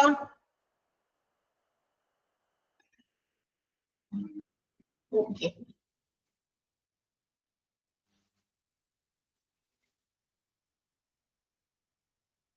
യെസ്. അപ്പൊ നമ്മള് ഹോസ്പിറ്റൽ ഫോർമുലറി, ഹോസ്പിറ്റലിന്റെ ഡ്രഗ്സുകളെ സംബന്ധിച്ച് ഡ്രഗിന്റെ ലിസ്റ്റിനെ കുറിച്ച് ചില കാര്യങ്ങളാണ് നമ്മൾ മനസ്സിലാക്കിയത്. അപ്പൊ ഡോക്ടർമാർക്ക് എന്താ പറയാ, ഹോസ്പിറ്റലിന്റെ ഡ്രഗ് ലിസ്റ്റുമായിട്ട് ബന്ധപ്പെട്ടിട്ടുള്ള കുറച്ച് കാര്യങ്ങൾ, എല്ലാ മരുന്നുകളും ഡ്രഗ് ലിസ്റ്റിൽ ഉൾപ്പെടുത്താൻ പറ്റില്ല. ഉൾപ്പെടുത്താൻ പറ്റിയില്ലെങ്കിൽ ഫാർമസിയിൽ കൊണ്ടുവന്ന് വെക്കാനും പറ്റില്ല. എന്തുകൊണ്ടാണ്, അതിന്റെ റീസൺ എന്താണെന്ന് ഞാൻ ജസ്റ്റ് ഒന്ന് ആഡ് ഓൺ ചെയ്തു എന്ന് മാത്രമേ ഉള്ളൂ. അതായത് പലതരത്തിലുള്ള രോഗവുമായിട്ടാണ് ഓരോ ദിവസവും തങ്ങളുടെ മുമ്പിൽ എന്താ പറയാ പേഷ്യൻസ് വരുന്നത്. അപ്പൊ അവർക്ക് അത് ചിലതൊക്കെ ചിലപ്പോൾ പുതിയതായിട്ട് നമ്മൾ അറിയുന്ന ഏതെങ്കിലും തരത്തിലുള്ള അസുഖങ്ങളായിരിക്കും. അപ്പൊ അതിനൊക്കെ കൊണ്ടുവന്ന് എല്ലാത്തിനും ഈച്ച് ആൻഡ് എവറി കാര്യങ്ങൾക്കും അസുഖങ്ങൾക്കുള്ള മരുന്നുകൾ സ്റ്റോർ ചെയ്യുന്നത് അത്ര എളുപ്പമുള്ള കാര്യമല്ല. അതായത് ഒരു ഹോസ്പിറ്റൽസിനും അത് സാധ്യവുമല്ല എന്നുള്ള കാര്യം. പിന്നെ ഡോക്ടേഴ്സ് ഈ മെഡിക്കേഷൻ അല്ലെങ്കിൽ ഈ ഹോസ്പിറ്റൽ ഫോർമുലറി ഉപയോഗിച്ചിട്ടാണ് മരുന്നുകൾ പ്രിസ്ക്രൈബ് ചെയ്യുന്നത്. അത് പ്രിസ്ക്രൈബ് ചെയ്യുന്നതിന് മുമ്പ് they have to make sure അവരുടെ കയ്യിൽ ഈ ഒരു മെഡിസിൻ ഉണ്ടെന്ന് മേക്ക് ഷുവർ ചെയ്യണം. അത് കൊടുത്താലും മറ്റേതെങ്കിലും തരത്തിലുള്ള വെരിലസ് സിറ്റുവേഷൻ ഇന്ററാക്ഷൻസ്, കൊടുക്കുന്ന മരുന്നുകളുമായിട്ട് ഇന്ററാക്ട് ചെയ്ത് പേഷ്യൻസ് മറ്റേതെങ്കിലും ഡേഞ്ചറസ് സിറ്റുവേഷൻസിലേക്ക് പോകില്ല എന്നുള്ളത് കൂടി ഉറപ്പുവരുത്തിയിട്ട് വേണം ഡ്രഗ് ലിസ്റ്റ് പ്രകാരമുള്ള മെഡിസിൻസ് പ്രിസ്ക്രൈബ് ചെയ്യാനുള്ളത്. പിന്നെ കമ്മിറ്റി അതിന്റെ മരുന്നുകൾ ഡ്രഗ് ലിസ്റ്റിൽ ഉൾപ്പെടുത്തുമ്പോൾ അത് എത്രത്തോളം ഇഫക്റ്റീവ് ആണ് ആ മെഡിസിൻ, അതിന്റെ കോസ്റ്റ്, അത് എത്രത്തോളം നമ്മുടെ ഹോസ്പിറ്റലിന് റിക്വയർ ചെയ്യുന്നു എന്നുള്ള കാര്യങ്ങളൊക്കെ കണക്കിലെടുത്ത് വേണം ഡ്രഗ് ലിസ്റ്റിൽ ഒരു മരുന്ന് ഉൾപ്പെടുത്താൻ. ഇതൊക്കെ നമ്മൾ പറഞ്ഞു കഴിഞ്ഞു. ജസ്റ്റ് ഒന്ന് വായിച്ച് മനസ്സിലാക്കി വെച്ചേക്കാം. Next one, indenting of drugs or making requisition for drugs എന്ന് വെച്ചാൽ ഡ്രഗ്സിന് വേണ്ടിയിട്ടുള്ള റെക്വിസിഷൻസ് തയ്യാറാക്കുക എന്ന് വെച്ചാൽ പുതിയ മെഡിസിൻസ് പർച്ചേസ് ചെയ്യുന്നതുമായി ബന്ധപ്പെട്ടിട്ടുള്ള ചില കാര്യങ്ങളാണ് ഇന്ന് നമ്മൾ പറയാൻ പോകുന്നത്. അതായത് എല്ലാ ഹോസ്പിറ്റൽസിലും every hospital have a clear hospital formulary which it contains 250 to 300 drugs. അതായത് ഏത് ഹോസ്പിറ്റൽസിൽ എടുത്താലും ആ ഹോസ്പിറ്റലിന്റെ ഡ്രഗ് ലിസ്റ്റിൽ ഏകദേശം 250 മുതൽ 300ഓളം വരെ ഡ്രഗ്സിന്റെ പേരുകൾ ഉണ്ടായിരിക്കുന്നു ആ ലിസ്റ്റിൽ. എന്ന് വെച്ചാൽ എല്ലാം ഒരേ മരുന്നല്ല കേട്ടാ, പലതരത്തിലുള്ള മരുന്നുകളുടെ പേരുകളായിട്ട് ഒരു 250 to 300. അത് വളരെ ഇമ്പോർട്ടന്റ് ആയിട്ടുള്ള ഒരു പോയാണ്, മാർക്ക് ചെയ്ത് വെച്ചോട്ടാ. അപ്പൊ അത് ക്വസ്റ്റ്യൻസ് ആയിട്ട് വരാറുണ്ട്. അതുകൊണ്ടാണ് പറഞ്ഞത്, ഒന്ന് അണ്ടർലൈൻ ചെയ്ത് വെച്ചേക്കാം. അപ്പൊ ഓരോ ഹോസ്പിറ്റൽസിനും അതിന്റെ ഒരു ക്ലിയർ ഹോസ്പിറ്റൽ ഫോർമുലറി എന്ന് പറയുന്നത് it should contain 250 to 300 drugs. 250 മുതൽ 300ഓളം ഡ്രഗ്സ് ഉൾപ്പെടുന്നതാണ് ഓരോ ഹോസ്പിറ്റലിന്റെയും ഹോസ്പിറ്റൽ ഫോർമുലറി. അപ്പൊ 250 മുതൽ 300 എന്നുള്ളത് വേറെ നമ്പറുകളായിട്ട് നിങ്ങൾക്ക് തരാൻ സാധ്യതയുണ്ട്. ഇനി drugs should be intended while it is keeping in mind the safety stock level of the drugs. അതായത് നമ്മൾ പുതിയ മരുന്നുകൾക്ക് വേണ്ടിയിട്ടുള്ള ഇന്റന്റ്, അതായത് റെക്വിസിഷൻ, പർച്ചേസിംഗ് ഓർഡർ വെക്കേണ്ടത് നമ്മളുടെ മനസ്സിൽ ഒരു സേഫ്റ്റി സ്റ്റോക്ക് ലെവൽ ഉണ്ട്. ആ സമയമാകുമ്പോൾ അല്ലെങ്കിൽ ഇപ്പൊ ഹോസ്പിറ്റൽസിൽ ഒരു 1000 യൂണിറ്റ് ഏതെങ്കിലും ഒരു പ്രത്യേക മരുന്ന് 1000 എണ്ണം കൊണ്ടുവന്ന് വെച്ചിട്ടുണ്ട്. അത് ഒരു 500 എണ്ണം അല്ലെങ്കിൽ ഒരു 400 എണ്ണം ആകുന്നത് സേഫ് ലെവലാണ്. അതിന്റെ താഴേക്ക് ഇനിയും കുറഞ്ഞു പോയാൽ ഡേഞ്ചർ ലെവലിൽ പോകും. എന്ന് വെച്ചാൽ പെട്ടെന്ന് കുറച്ച് പേഷ്യൻസ് ആ ഒരു പ്രത്യേക സാഹചര്യവുമായിട്ട് ബന്ധപ്പെട്ടുള്ള അസുഖവുമായിട്ട് വന്നു കഴിഞ്ഞാൽ അവർക്ക് ഇങ്ങനെ ചുറ്റിപ്പെട്ടെന്ന് തീർന്നു പോകാൻ സാധ്യതയുണ്ട്. അപ്പൊ നമ്മൾക്ക് ആ ഒരു സമയം കിട്ടില്ല. എന്തിന്? പുതിയ മരുന്നിന് ഓർഡർ ചെയ്ത് അത് ചിലപ്പോൾ ഇവിടെ വരുമ്പോഴേക്കും ഇവിടെ ഉണ്ടായിരുന്ന ആ 400 യൂണിറ്റ് പെട്ടെന്ന് തീർന്നു പോകാൻ സാധ്യതയുണ്ട്. അപ്പൊ ഒരു സേഫ്റ്റി സ്റ്റോക്ക് ലെവൽ എപ്പോഴും മനസ്സിൽ കീപ്പ് ചെയ്യണം. എപ്പോഴാണ് നമ്മൾ ആ ഒരു മരുന്ന് എത്ര ക്വാണ്ടിറ്റി ആകുമ്പോൾ പുതിയ മരുന്നിനുള്ള ഓർഡർ വെക്കണമെന്ന്, അതാണ് സേഫ്റ്റി സ്റ്റോക്ക് ലെവല് നമ്മുടെ മൈൻഡിൽ ഉണ്ടായിരിക്കണം എന്ന് പറയുന്നത്. ആരാണോ മെഡിക്കൽ സ്റ്റോർ, അതായത് നമ്മൾ പറഞ്ഞല്ലോ ഫാർമസിസ്റ്റുകൾക്ക് ഓരോരുത്തർക്കും ഓരോ റെസ്പോൺസിബിലിറ്റി ഉണ്ട്. മെഡിക്കൽ സ്റ്റോർ കീപ്പ് ചെയ്യുന്ന ഒരു ഫാർമസിസ്റ്റ് ഉണ്ട് അവിടെ. ആള് കൃത്യമായിട്ട് ഓരോ മെഡിസിന്റെയും സ്റ്റോക്ക് അറിഞ്ഞിരിക്കണം. അപ്പൊ ആ സ്റ്റോക്ക് ഇന്നതിന് ഇത്ര എണ്ണത്തിൽ താഴെ പോയി കഴിഞ്ഞാൽ പ്രശ്നമാവും. എന്ന് വെച്ചാൽ പെട്ടെന്ന് ചിലപ്പോൾ ആ ഒരു വിഭാഗത്തില് കുറച്ച് കൂടുതൽ പേഷ്യൻസ് വന്നു കഴിയുമ്പോൾ അവർക്കൊക്കെ പ്രിസ്ക്രൈബ് ചെയ്ത് പെട്ടെന്ന് തീർന്നു. അങ്ങോട്ട് ഒരെണ്ണം പോലും ഇല്ലാതെ തീർന്നു പോയി കഴിഞ്ഞ് കഴിയുമ്പോൾ ഇന്റന്റിംഗ് എന്ന് പറഞ്ഞാൽ to make purchasing order keep ചെയ്യുക. പുതിയ മെഡിസിൻസ് ഓർഡർ കൊടുക്കൂലേ നമ്മള്, അതിനെയാണ് റെക്വിസിഷൻസ് കീപ്പ് ചെയ്യുക അല്ലെങ്കിൽ എന്താ പറയാ പ്ലേസ് ചെയ്യുക, ഇന്റന്റ് പ്ലേസ് ചെയ്യുക എന്ന് പറഞ്ഞു കഴിഞ്ഞാൽ പുതിയ മെഡിസിൻസിന് പുതിയതിന് വേണ്ടിയിട്ട് ആ ഒരു പുതിയ ഡ്രഗ്സിന് വേണ്ടിയിട്ടുള്ള ഓർഡർ കീപ്പ് ചെയ്യുക. അതാണ് ഉദ്ദേശിക്കുന്നത്. മനസ്സിലായ? ഇന്റന്റിംഗ് എന്ന് പറഞ്ഞാൽ പുതിയ ഡ്രഗ്സിന് വേണ്ടിയിട്ടുള്ള പർച്ചേസിങ് ഓർഡർ വെക്കാം. അപ്പൊ പുതിയ പർച്ചേസിങ്ങിന് വേണ്ടിയിട്ടുള്ള ഓർഡർ കൊടുക്കുന്നത് ഒരു പ്രത്യേക സ്റ്റോക്ക് ലെവൽ എത്തുമ്പോഴാണ്. അത് തീരെ കുറഞ്ഞു പോയി കഴിഞ്ഞാൽ നമ്മൾ ഓർഡറും കൊടുത്ത് ഈ സാധനം ഇവിടെ എത്തുമ്പോഴേക്കും ഉണ്ടായിരുന്ന ക്വാണ്ടിറ്റി എല്ലാം തന്നെ തീർന്നു പോയിണ്ടാവും. എന്നിട്ട് ഡോക്ടർമാരോട് പറയാം, അയ്യോ ഈ മെഡിസിൻ ഇവിടെ ഇല്ലല്ലോ ഡോക്ടറേന്ന്, ഇവിടുന്ന് ഫാർമസിന്ന് ഫോൺ ചെയ്ത് ഡോക്ടറോട് പറഞ്ഞു കഴിഞ്ഞാൽ ഡോക്ടറിന്റെ വയലിൽ ഇതൊക്കെ കേൾക്കേണ്ടി വരും. കാരണം എന്താ, അവരുടെ റെസ്പോൺസിബിലിറ്റി ആണ്. മെഡിക്കൽ സ്റ്റോർ കീപ്പ് ചെയ്യുന്നവരുടെ റെസ്പോൺസിബിലിറ്റി ആണ്. The stock should not go beyond the safety stock level. Safety stock level കഴിഞ്ഞ് താഴോട്ട് പോകാൻ പാടില്ല. അപ്പൊ എന്തായി, ഡേഞ്ചർ ലെവലായി. ഇനി ഇതിന്ന് ചിലപ്പോ പെട്ടെന്ന് എന്താ പറയാ കുറച്ച് ക്വാണ്ടിറ്റി കൂടുതൽ പേഷ്യൻസിന് കൊടുക്കേണ്ടി വന്നു കഴിഞ്ഞാൽ നമുക്ക് ഇല്ലാണ്ടായി കഴിഞ്ഞാൽ നമുക്കറിയില്ല, ഡോക്ടർമാർക്ക് അറിയില്ല. ഇതിങ്ങനെ തീരെ ഇല്ലാതെ പോയിട്ടാണ് അവിടെ ഫാർമസിയിലെ സ്റ്റോർ കീപ്പർ അതൊന്നും നോക്കുന്നില്ല എങ്കിൽ അവർക്ക് ദേഷ്യം വരും. കാരണം പ്രിസ്ക്രൈബ് ചെയ്ത് കഴിഞ്ഞു, അവിടെ ഫാർമസിയിൽ മരുന്ന് എടുക്കുന്ന ആളുകൾ അത് നോക്കുമ്പോ ഈ സാധനം ഇവിടെ ഇല്ല. അങ്ങനെ വരാൻ പാടില്ല. അതുകൊണ്ട് എപ്പോഴും സ്റ്റോക്കിനെ കുറിച്ച്, ഓരോ ഡ്രഗ്സിന്റെയും സ്റ്റോക്കിനെ കുറിച്ച് ഒരു സേഫ്റ്റി ലെവല് അവർ മെയിൻറ്റെയിൻ ചെയ്തിരിക്കണം. പിന്നെ മരുന്ന് അത് ഇത്ര ആകുമ്പോഴേക്കും നമ്മൾ പുതിയത് ഓർഡർ പ്ലേസ് ചെയ്തോണ്ടാ. കാരണം ചിലപ്പോ വരാൻ ചിലപ്പോ 1-2 ദിവസം വൈകിയാലും നമ്മളെ അത് ബാധിക്കരുത് എന്ന രീതിയിലായിരിക്കണം എന്ത് ചെയ്യേണ്ടത്, പുതിയ ഓർഡർ പ്ലേസ് ചെയ്യേണ്ടത്. മനസ്സിലായോ പറഞ്ഞ എന്താണെന്ന്? പറഞ്ഞ കാര്യം എന്താണെന്ന് മനസ്സിലായോ? അതെ, drugs to be intended keeping safety stock in mind. Safe ആയിട്ടുള്ള ലെവലിൽ നിന്നുകൊണ്ടാണ് നമ്മളിത് ഓർഡർ കൊടുത്തിരിക്കുന്നത്. കുഴപ്പമില്ല, സേഫ് ലെവലിലാണ് നമ്മള്. അതേസമയം സേഫ് ലെവലും കഴിഞ്ഞ് സേഫ്റ്റി ലെവലും കഴിഞ്ഞ് താഴേക്ക് പോയി കഴിഞ്ഞാൽ പ്രശ്നമാകും. കാരണം പെട്ടെന്ന് ഏതെങ്കിലും രീതിയിൽ ആ ഒരു വിഭാഗത്തിൽ ചില കാലാവസ്ഥ അനുസരിച്ച് ചില രോഗങ്ങൾ പെട്ടെന്ന്, ഇപ്പൊ പനി അല്ലെ, മഴക്കാലമൊക്കെ വരുമ്പോ ഭയങ്കര പലതരത്തിലുള്ള പനിയായിട്ട് ഇങ്ങനെ വരും ആൾക്കാര്. അപ്പൊ നമ്മളിപ്പോ പനിക്ക് കൊടുക്കുന്ന മെഫ്താല് അല്ലെങ്കിൽ പാരസെറ്റമോള് അല്ലെങ്കിൽ അങ്ങനെ കുറെ മരുന്നുകളൊക്കെ ഉണ്ടല്ലോ. ഇതൊക്കെ നമ്മൾ ഉണ്ട് ഇത്ര ക്വാണ്ടിറ്റീസ് ഒക്കെ. പക്ഷെ ആ ഒരു ക്വാണ്ടിറ്റി അതിന്റെ ലെവല്, സ്റ്റോക്ക് ലെവല് മാക്സിമം ഉണ്ടായിരുന്നു. അതിൽ നിന്ന് ഇങ്ങനെ കൊടുത്ത് ഒരു ആവറേജ് ലെവല് അല്ലെങ്കിൽ ഒരു സേഫ്റ്റി ലെവല് കഴിഞ്ഞ് താഴോട്ട് പോയി കഴിഞ്ഞാൽ ചിലപ്പോ അത് കൂടുതൽ ആളുകൾ വന്നു കഴിഞ്ഞാൽ കൊടുക്കാനായിട്ട് പ്രൊവൈഡ് ചെയ്യാനായിട്ട് ഉണ്ടാവില്ല. ആ ലെവലിലേക്ക് എത്തുന്നത് വരെ കാത്തിരിക്കരുത്. നമ്മുടെ വീടുകളിൽ ഒരുപാട് സാധനങ്ങൾ കൊണ്ടുവന്ന് സ്റ്റോക്ക് ചെയ്ത് ഡെയിലി യൂസിന് വേണ്ടിയിട്ടുള്ളത്, പച്ചക്കറി ഐറ്റംസ് അല്ലെങ്കിൽ നമ്മളുടെ എന്താ പറയാ പയറ്, പരിപ്പ്, അരിയൊക്കെ അല്ലെ, നമ്മൾ ഒരു ലെവല് കഴിയുമ്പോൾ നമ്മൾ അടുത്തത് പുതിയത് കൊണ്ടുവന്ന് പർച്ചേസ് ചെയ്ത് അവിടെ വെക്കും അല്ലെ, അല്ലെങ്കിൽ അതിന് വേണ്ടിയിട്ടുള്ള കാര്യങ്ങൾ നമ്മൾ ചെയ്യും. അല്ല, കാരണം അത് ഇല്ല, തീരില്ല. പാത്രം നോക്കിയോ ഇതിനകത്ത് ഒട്ടുപോലും ഇല്ലല്ലോ എന്ന് നമ്മൾ അന്നേരമാണോ ചിന്തിക്കേണ്ടത് അല്ലെ? ജസ്റ്റ് നമ്മൾ പഞ്ചസാര തേയിലൊക്കെ ഏറ്റവും രാവിലെ എഴുന്നേറ്റ് നമ്മൾ ക്ലാസ് കഴിക്കാൻ ആഗ്രഹിക്കും നമ്മളല്ലെങ്കിലും നമുക്ക് ആർക്കെങ്കിലും ഒക്കെ കൊടുക്കാനുണ്ടാവും. അപ്പൊ ഒരു തരി പോലും ഇല്ലാതെ വരുന്ന ഒരു സിറ്റുവേഷൻസിലേക്ക് നമ്മൾ പോകില്ല. അത് ഒരു ലെവൽ എത്തുമ്പോ, ഒരു സേഫ്റ്റി ലെവൽ എത്തുമ്പോൾ നമ്മൾ എന്ത് ചെയ്യും, ഇത് വാങ്ങിച്ചുകൊണ്ടെന്ന് സ്റ്റോർ ചെയ്ത് വെക്കും. സോ ദാറ്റ് അങ്ങനെ വരുമ്പോൾ നമുക്ക് ആ ഒരു എന്താ പറയാ അത്തരം ബുദ്ധിമുട്ടുകൾ ഇല്ല എന്നുള്ള ബുദ്ധിമുട്ടുകളൊക്കെ ഒഴിവാക്കാൻ പറ്റും. അത് മരുന്നുകളുടെ കാര്യത്തിൽ ശ്രദ്ധിക്കേണ്ടത് മെഡിക്കൽ സ്റ്റോർ കീപ്പ് ചെയ്യുന്നവരാണ്. അപ്പൊ പുതിയ ഡ്രഗ്സ് എന്താ പറയാ പർച്ചേസ് ചെയ്യാനായിട്ടുള്ള തയ്യാറെടുപ്പുകൾ അറ്റ് ദ സേഫ്റ്റി ലെവലിൽ തന്നെ നമ്മൾ മെയിൻറ്റെയിൻ ചെയ്ത് പോകണം. And economic order quantity should be followed to prevent or to thwart overstocking or theft. അതായത് ഇക്കണോമിക് ഓർഡർ ക്വാണ്ടിറ്റി എന്താണ് താഴെ പറയുന്നുണ്ട്, അന്നേരം പറയാം. ഈ ഇക്കണോമിക് ഓർഡർ ക്വാണ്ടിറ്റി എന്ന് പറയുന്ന ഒരു കോൺസെപ്റ്റ് ഉണ്ട്. ആ കോൺസെപ്റ്റ് വേണം നമ്മൾ ഫോളോ ചെയ്യാൻ ഈ പറയുന്ന ഡ്രഗ്സ് കൊണ്ടുവന്ന് സ്റ്റോക്ക് ചെയ്യുമ്പോൾ. എന്ന് വെച്ചാൽ ഡ്രഗ്സ് സ്റ്റോക്ക് ചെയ്യുമ്പോൾ ഒരു കാര്യം ശ്രദ്ധിക്കണം, ഓവർ സ്റ്റോക്കിങ് പാടില്ല. അമിതമായിട്ട് കൊണ്ടുവന്ന് സ്റ്റോക്ക് ചെയ്യണ്ട. ഇനി അത് അമിതമായിട്ട് കൊണ്ടുവന്ന് സ്റ്റോക്ക് ചെയ്ത് എന്ത് പറ്റുന്നറിയോ, കുറെ മിസ്സായി പോകും, നമുക്ക് അറിയാൻ പറ്റില്ല.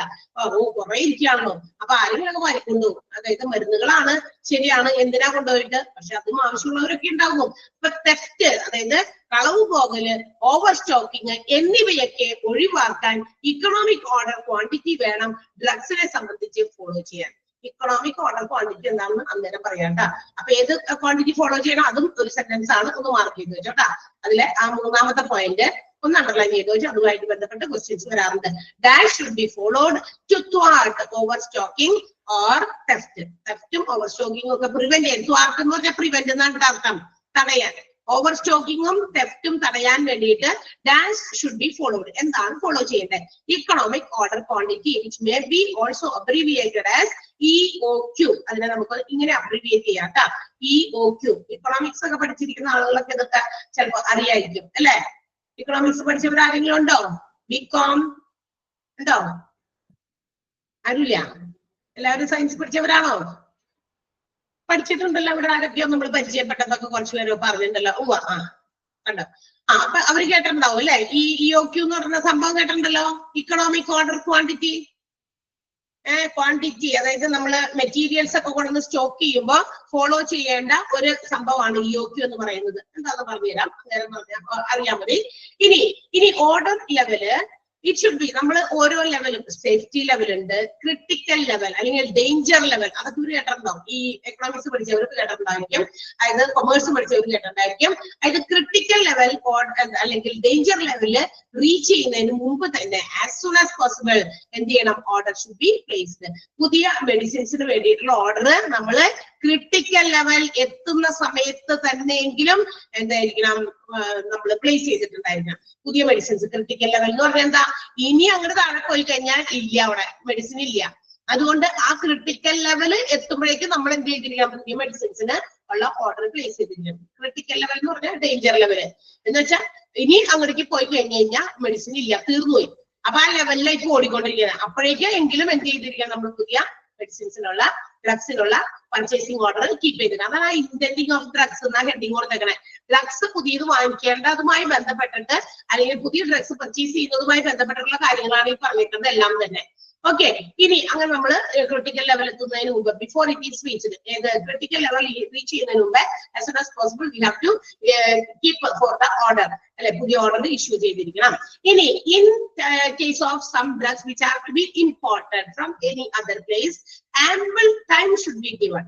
ഇനി നമ്മൾ നോക്കിയേ, ചില മരുന്നുകൾ ചിലപ്പോൾ അവിടെ നമ്മുടെ നാട്ടിലുണ്ടാവില്ല, പുറത്തുനിന്ന് ഏതെങ്കിലും സ്ഥലത്ത് നിന്ന് കൊണ്ടുവരേണ്ടതാണെന്ന് വിചാരിക്കുക. അബ്രോഡിൽ നിന്നോ മറ്റു രാജ്യങ്ങളിൽ നിന്നൊക്കെ മെഡിസിൻസ് കൊണ്ടുവരുന്നില്ലേ ട്രീറ്റ്മെന്റിന് വേണ്ടി.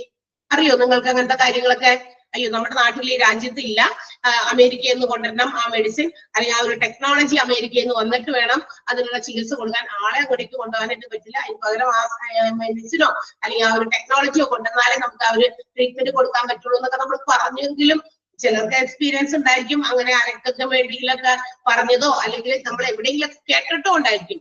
ഈവൻ ഫിലിംസിലൊക്കെ നമ്മൾ കേട്ടിട്ടുണ്ടല്ലോ അല്ലെ. അപ്പൊ അത്തരം ഇമ്പോർട്ട് ചെയ്യപ്പെടേണ്ട മെഡിസിൻസ് ആണെങ്കിൽ അത് ഇവിടെ എത്താനുള്ള സമയം കൂടി കണക്കിലെടുത്തിട്ട് വേണം ഓർഡർ പ്ലേസ് ചെയ്യാൻ. ചിലപ്പോ പുറത്തുനിന്ന് കൊണ്ടുവരേണ്ട മരുന്ന് ചിലപ്പോ അത് ഇവിടെ എത്താൻ 10 ദിവസം പിടിക്കും. 10 ദിവസമല്ലേ പിടിക്കുള്ളൂ. അപ്പൊ ഇന്ന് തുടങ്ങി 10 ദിവസം വരെ എണ്ണി 10 ദിവസത്തിന് മുമ്പ് ഇപ്പൊ അയച്ചാലും മതി, അങ്ങനെയല്ല.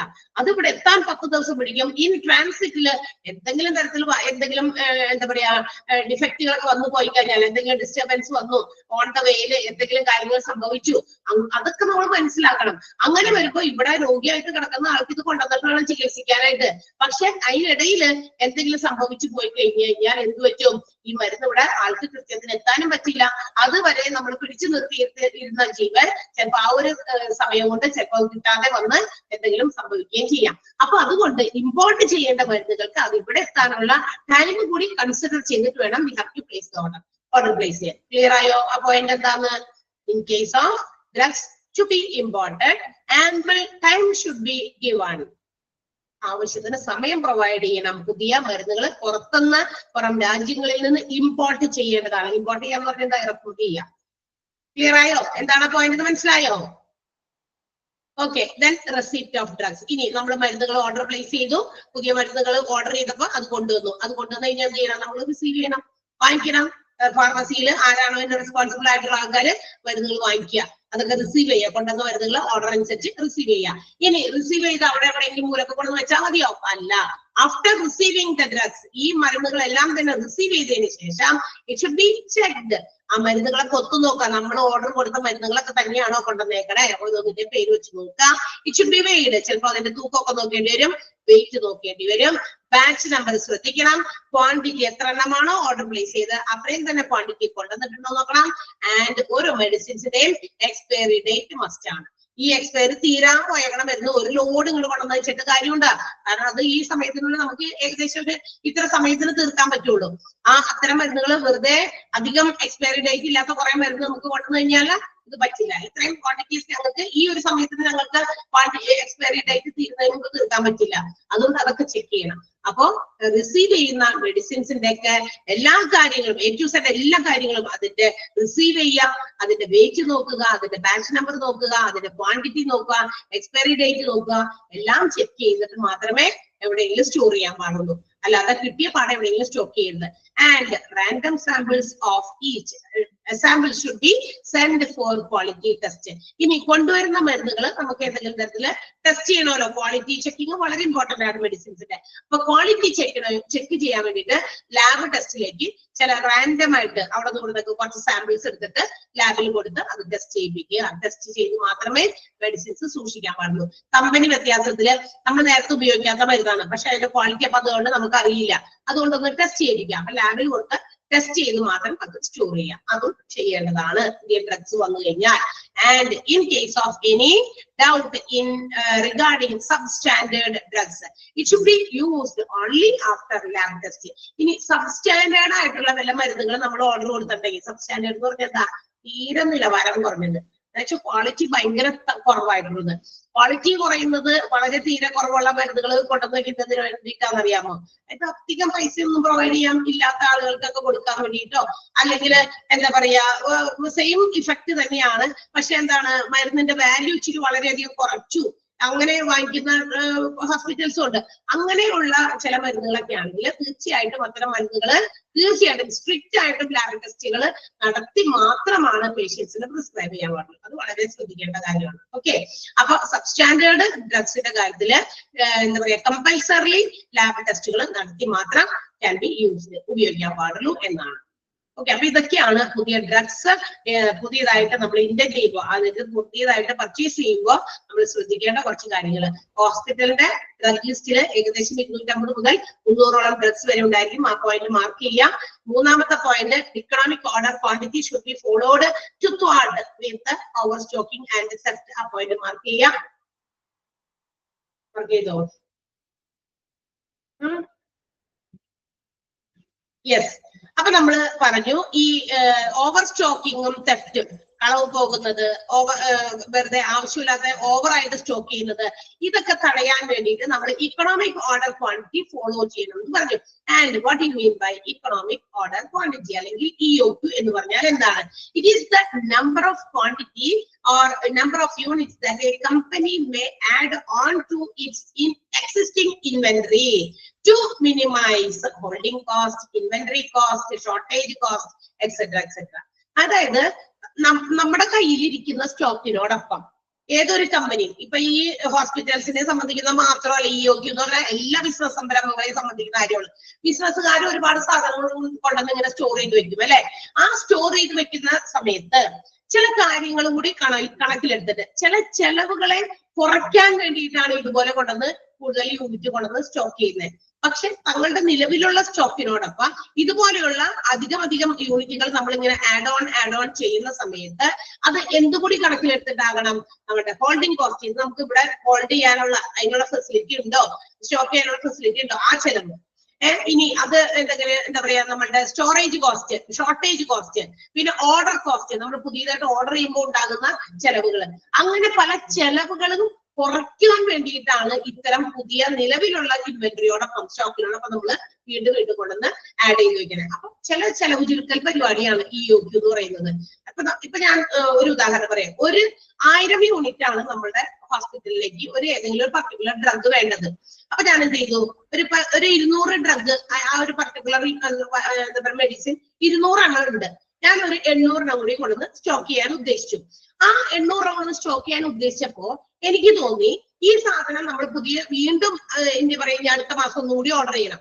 അതിന് ഇനി നമ്മൾ അത് ട്രാൻസ്പോർട്ട് ചെയ്യാനും അതിനകത്ത് അത് കൊണ്ടുവന്ന് സ്റ്റോർ ചെയ്യാനൊക്കെ നമുക്ക് വീണ്ടും കുറെ ചെലവുകളൊക്കെ വരും. അപ്പൊ ഞാൻ വിചാരിച്ചു അത് കുറയ്ക്കാൻ വേണ്ടിയിട്ട് ഈ 800-നോടൊപ്പം വീണ്ടും വേറെ ഒരു എക്സ്ട്രാ ഒരു 500 യൂണിറ്റ് കൂടി കൂടുതൽ ഞാൻ കൊണ്ടുവന്ന് സ്റ്റോക്ക് ചെയ്യാണ്. കാരണം എനിക്ക് അവിടെ വരാൻ സാധ്യതയുള്ള ആ ചെലവുകളെ ഒന്ന് എന്ത് ചെയ്യാം, മിനിമൈസ് ചെയ്യാം എന്ന ഉദ്ദേശത്തോടെ.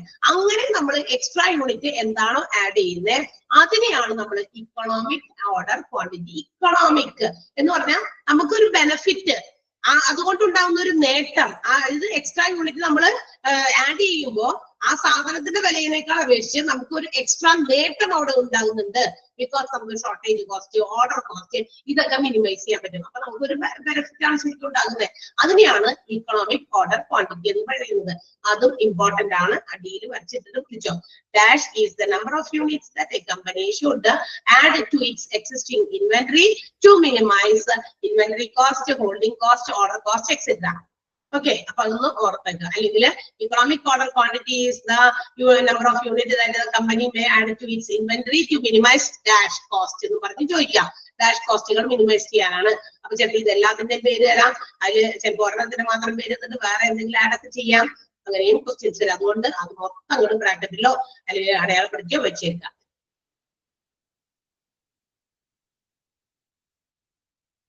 മനസ്സിലായോ?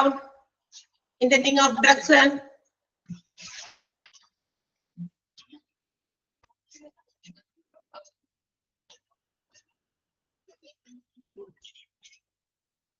Okay.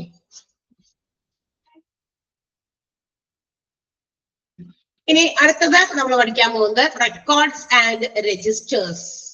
റെക്കോർഡ്സ് ആൻഡ് രജിസ്റ്റേഴ്സ് എന്ത് കുഴപ്പമുണ്ടോ? ഇനിയും ഞാൻ എടുക്കുന്നത് കൊണ്ട് എന്തെങ്കിലും ബുദ്ധിമുട്ടുണ്ടോ ആർക്കെങ്കിലും? ഉണ്ട്? ഇല്ലല്ലോ. ഒരു അരമണിക്കൂർ കൂടിയും എടുക്കാവുന്നത്ര ഞാൻ എടുത്തോട്ടെ, കുഴപ്പമില്ലല്ലോ. Yes, okay. ഇതൊക്കെ സിമ്പിൾ ആണ്. അത് നിങ്ങൾക്ക് അപ്പൊ തന്നെ ഞാൻ എവിടെയാണ് കൂടുതൽ കോൺസെൻട്രേറ്റ് ചെയ്ത് പഠിക്കേണ്ട ഭാഗം ഞാനാണ് പറയുന്നത് അടയാളപ്പെടുത്താനായിട്ട് കേട്ടാ. അല്ലാതെ ജസ്റ്റ് ഒന്ന് നിങ്ങളൊന്ന് വായിച്ചു നോക്കിയാൽ മാത്രം മതി. ഓക്കെ, അത് കൂടുതൽ ക്വസ്റ്റ്യൻസ് വരുന്ന ഭാഗമാണ് നിങ്ങൾക്ക് ഞാൻ അടയാളപ്പെടുത്താൻ പറയുന്നത്. അല്ലാതെ നിങ്ങൾ വെറുതെ വായിച്ചു കിട്ടാൻ മതി. ഓക്കെ, അടുത്തത് ഹോസ്പിറ്റലിലെ ഫാർമസിയിൽ കീപ്പ് ചെയ്യേണ്ട കുറച്ച് റെക്കോർഡുകളും രജിസ്റ്ററിന്റെ ആ പേരാണ്. പേര് മാത്രം നിങ്ങൾ പഠിച്ചു വെച്ചാൽ മതി. പഠിക്കണം എന്ന് വെച്ചാൽ അറിഞ്ഞിരിക്കുക. ഹോസ്പിറ്റലിന്റെ ഫാർമസിയിൽ എന്തൊക്കെ ബുക്കുകൾ, റെക്കോർഡുകൾ, രജിസ്റ്ററുകൾ കീപ്പ് ചെയ്യണം എന്നാണ്. ഒന്നാമത്തേത് stock ledger of different groups of drugs. എല്ലാ വേറെയുള്ള ഡ്രഗുകളുടെ ഒക്കെ സ്റ്റോക്ക് കാണിക്കുന്ന ഒരു ലെഡ്ജർ അക്കൗണ്ട്. ലെഡ്ജർ അക്കൗണ്ട് എന്ന് പറഞ്ഞാൽ അതിന്റെ എത്ര യൂണിറ്റ് ഉണ്ട്, എത്ര യൂണിറ്റ് കൊണ്ടുവന്ന് സ്റ്റോർ ചെയ്തു, അതിനകത്ത് നിന്ന് എത്ര എടുത്ത് ഇഷ്യൂ ചെയ്തു, അതിൽ ഇനി എത്ര ബാക്കിയുണ്ട്, അങ്ങനെ ഓരോ പ്രത്യേകം ഡ്രഗ്സിന് വേണ്ടിയിട്ടുള്ള സ്റ്റോക്കിന്റെ ലെഡ്ജർ അക്കൗണ്ടുകള്. ഓരോ ഡ്രഗ്സിനെയും സംബന്ധിക്കുന്ന സ്റ്റോക്ക് ലെഡ്ജർ തയ്യാറാക്കണം. പിന്നെ അത് അവിടെ സൂക്ഷിക്കണം. പിന്നെ ഇൻഡന്റ് ആൻഡ് റെസിപ്റ്റ് വൗച്ചർ. എന്തൊക്കെ മെഡിസിൻസിന് വേണ്ടിയിട്ട്, പുതിയ മെഡിസിൻസിന് വേണ്ടി ഇൻഡന്റ് വെച്ചു, അത് എന്തൊക്കെ കിട്ടി, അതിന്റെയൊക്കെ വൗച്ചറുകൾ, അതിന്റെയൊക്കെ ഒരു ഇഷ്യൂ. നമ്മൾ ഇങ്ങനെ ഇത്ര മെഡിസിൻസ് ഒക്കെ വേണമെന്ന് പറഞ്ഞ് ഇങ്ങനെ കുറിച്ച് കൊടുത്തിട്ടുണ്ടാവുമല്ലോ, അതിന്റെ ഒരു കോപ്പി. അത് കഴിഞ്ഞിട്ട് അത് നമ്മള് മെഡിസിൻസ് കിട്ടിക്കാൻ വേണ്ടി ഒരു വൗച്ചർ ഉണ്ട്, ഇന്ന സാധനങ്ങളൊക്കെ നമുക്ക് തന്നു എന്ന് പറഞ്ഞിട്ട് ഒരു വൗച്ചർ കൊണ്ടുവരും. അപ്പൊ അതിന്റെയൊക്കെ കോപ്പി നമ്മുടെ കയ്യിലുണ്ടായിരിക്കും. അതൊക്കെ ചിലപ്പോ പിന്നീട് എപ്പോഴെങ്കിലൊക്കെ എന്തൊക്കെ മരുന്ന് നമ്മൾ ചോദിച്ചത് എല്ലാ മരുന്നും ഇവിടെ എത്തിയോ, ചിലപ്പോ കുറെ കഴിയുമ്പോഴായിരിക്കും അയ്യോ ഇതൊക്കെ അന്ന് നമ്മള് ഓർഡർ കൊടുത്താണല്ലോ, പക്ഷെ അതൊന്നും ഇവിടെ വന്നില്ല. മനുഷ്യനാണ്, ചിലപ്പോ ചെക്ക് ചെയ്തിട്ടുണ്ടായിരിക്കാം, എങ്കിലും ചില കാര്യങ്ങളൊക്കെ നമ്മളുടെ കയ്യിൽ നിന്ന് മിസ്സായി പോകും. അപ്പൊ അത്തരം എന്തെങ്കിലുമൊക്കെ ഡൗട്ടുകളൊക്കെ ഉണ്ടെങ്കിൽ ആ ഡൗട്ട് ക്ലിയറൻസിനൊക്കെ നമുക്ക് പിന്നീട് റെഫർ ചെയ്യാൻ വേണ്ടി ഉപയോഗിക്കാം. അതുകൊണ്ട് അതൊക്കെ ഒരു കോപ്പിയൊക്കെ എടുത്ത് വെച്ചേക്കുക. ഇൻഡന്റ് ആൻഡ് റെസിപ്റ്റ് വൗച്ചർ അത് ഒരു കീപ്പ് ചെയ്യണം. പിന്നെ ഡ്രഗ് ഇൻസ്പെക്ഷൻ റിപ്പോർട്ട്. ഡ്രഗ്സ് ഒക്കെ നമ്മൾ പറഞ്ഞല്ലോ ലാബില് കൊടുത്ത് ടെസ്റ്റ് ചെയ്യണം. ആ ടെസ്റ്റ് ചെയ്ത് വന്നു കഴിഞ്ഞാൽ അതിന്റെ റിപ്പോർട്ടുകൾ അത് ഉണ്ടെങ്കിൽ അതും എഴുതി സൂക്ഷിച്ചു വെക്കാം. എഴുതിയാണോ അല്ലെങ്കിൽ സിസ്റ്റത്തിൽ സേവ് ചെയ്യാണോ, ഏത് രീതിയിലാണോ ഏത് അവരുടെ കൺവീനിയന്റ് ആയിട്ടുള്ള മെത്തേഡിൽ അത് എഴുതി സൂക്ഷിക്കുക അല്ലെങ്കിൽ റെക്കോർഡ് ചെയ്ത് സൂക്ഷിക്കാം. Index register and pin card. ഓരോ ഡ്രഗ്സിനും ഓരോ നമ്പർ ഉണ്ടായിരിക്കും. ഇൻഡെക്സ് രജിസ്റ്റർ എന്ന് വെച്ചാൽ ഓരോ ഡ്രഗിന്റെ കോഡ് അനുസരിച്ചിട്ട് അതിനൊരു രജിസ്റ്റർ കീപ്പ് ചെയ്യാം. അതുപോലെ തന്നെ അതിന്റെയൊക്കെ പിൻ കാർഡുകൾ, പിൻ കാർഡിന്റെ ഒരു ഫോർമാറ്റ് ഇവിടെ കൊടുത്തിട്ടുണ്ട്. ഇതൊക്കെ എല്ലാ ബിസിനസ്സുകാരെ സംബന്ധിച്ച് ഉള്ള കാര്യമായതുകൊണ്ട് തന്നെയാണ് ബികോംകാർക്ക് ഇതൊക്കെ വളരെ എളുപ്പമായിട്ട് ഇത് വെച്ചിട്ട് പ്രോബ്ലംസ് വരെ അവർ ചെയ്തിട്ടുണ്ടായിരിക്കും പിൻ കാർഡ് ഉപയോഗിച്ച്. ഇല്ലേ പ്രോബ്ലം ഉണ്ടായിട്ടില്ലേ പിൻ കാർഡ് ഉപയോഗിച്ച് ചെയ്യാൻ? എത്ര യൂണിറ്റ്, അതായത് പിൻ കാർഡ് എന്ന് പറഞ്ഞു കഴിഞ്ഞാൽ ഓരോ ഡ്രഗിന്റെ പേര്, ഒരു ഡ്രഗ് ആ പേര് അവിടെ എഴുതി ആ പിൻ കാർഡിൽ അതിന്റെ മാക്സിമം ക്വാണ്ടിറ്റി, എത്ര ക്വാണ്ടിറ്റി ആണ് അതിനകത്ത് മാക്സിമം ഉണ്ടായിരുന്നത്, അതിന്റെ എന്താ പറയാ കൊടുക്കുന്ന ലെവല്, ഓർഡറിംഗ് ലെവല്, ഏത് ലെവലിൽ എത്തുമ്പോൾ ഇത് പുതിയ മെഡിസിൻ ഓർഡർ ചെയ്യണം അല്ലെ, മിനിമം ക്വാണ്ടിറ്റി എത്രയാണ്, അതൊക്കെ അവിടെ എഴുതി സൂക്ഷിച്ചു. എന്നിട്ട് ഡേറ്റ് ഇട്ട് ഇന്ന ഡേറ്റിൽ പുതിയത് ഓർഡർ ഒരു 1000 യൂണിറ്റ് പർച്ചേസ് ചെയ്തു. അപ്പൊ ക്വാണ്ടിറ്റി റിസീവ്ഡിന്റെ കോളത്തില് 1000 എഴുതി. ക്വാണ്ടിറ്റി ഇഷ്യൂഡ്, കുറച്ച് ക്വാണ്ടിറ്റീസ് ഒക്കെ ഓരോ ദിവസവും വൈകുന്നേരം ആകുമ്പോൾ നമ്മൾ ഇത്ര ക്വാണ്ടിറ്റി ആ മെഡിസിൻ തീർന്നു കൊടുത്തിട്ടുണ്ട്, ഇഷ്യൂ ചെയ്തിട്ട്, അത് ആ നമ്പർ അവിടെ എഴുതി. ബാലൻസ് ഇത്ര എണ്ണം ഇരിക്കുന്നുണ്ട്, അത് ആ ബാലൻസ് കോളത്തിൽ എഴുതി. ഇനി ആ മെഡിസിനെ സംബന്ധിക്കുന്ന എന്തെങ്കിലും റിമാർക്ക് അന്ന് വൈകുന്നേരം എഴുതാണ്ടെങ്കിൽ ആ വൈകുന്നേരം ആ റിമാർക്ക് അവിടെ എഴുതി. അങ്ങനെ ഡേറ്റ് ഇട്ട് ഓരോ മെഡിസിനും എത്ര എണ്ണം ഉണ്ടായിരുന്നു, അതിൽ നിന്ന് എത്ര എണ്ണം ഇഷ്യൂ ചെയ്തു, ബാലൻസ് എത്ര എണ്ണം ഉണ്ട്, ഇത് ഡെപിക്ട് ചെയ്യുന്ന ആ ഒരു കാർഡിനെയാണ് നമ്മൾ ബിൻ കാർഡ് എന്ന് വിളിക്കുക. അപ്പൊ ഓരോ മെഡിസിൻസിന് അതിന്റെ കോഡ് അനുസരിച്ച് ഒരു രജിസ്റ്റർ നമ്പറും അതെല്ലാം ഡെപിക്ട് ചെയ്യുന്ന ഒരു ബിൻ കാർഡും തയ്യാറാക്കി വെക്കണം. അതും ഹോസ്പിറ്റലിന്റെ ഫാർമസിയിൽ ഉണ്ടാകേണ്ട റെക്കോർഡാണ്. പിന്നെന്താ, എക്സ്പയറി ഡേറ്റ് രജിസ്റ്റർ. ഓരോ മെഡിസിൻസിന്റെയും എക്സ്പയറി ഡേറ്റ് കാണിക്കുന്ന ഒരു രജിസ്റ്റർ. എല്ലാ മെഡിസിൻസിനും ഒരു എക്സ്പയറി ഡേറ്റ് ഉണ്ടായിരിക്കും അല്ലെ, അപ്പൊ അത് കാണിക്കുന്ന ഒരു രജിസ്റ്റർ ഉണ്ടായിരിക്കണം. Adverse reaction record.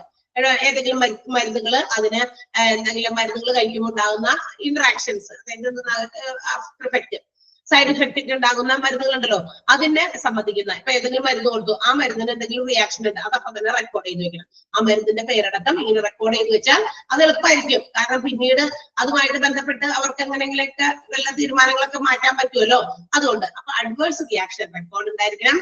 Files of correspondence with suppliers and units. നമുക്ക് ആരൊക്കെയാണോ ഫാർമസിയിലേക്ക് പുതിയ മരുന്നുകൾ സപ്ലൈ ചെയ്ത ആൾക്കാരെ, സപ്ലയർമാരുടെ പേരുകളും വിവരങ്ങളും, അവരെത്ര യൂണിറ്റ് നമുക്ക് സപ്ലൈ ചെയ്തു, അതാണ് കറസ്പോണ്ടൻസ് പറഞ്ഞതാ. അവരെ കോൺടാക്ട് ചെയ്യാൻ പറ്റിയ എല്ലാ ഡീറ്റെയിൽസും ഉണ്ടായിരിക്കണം.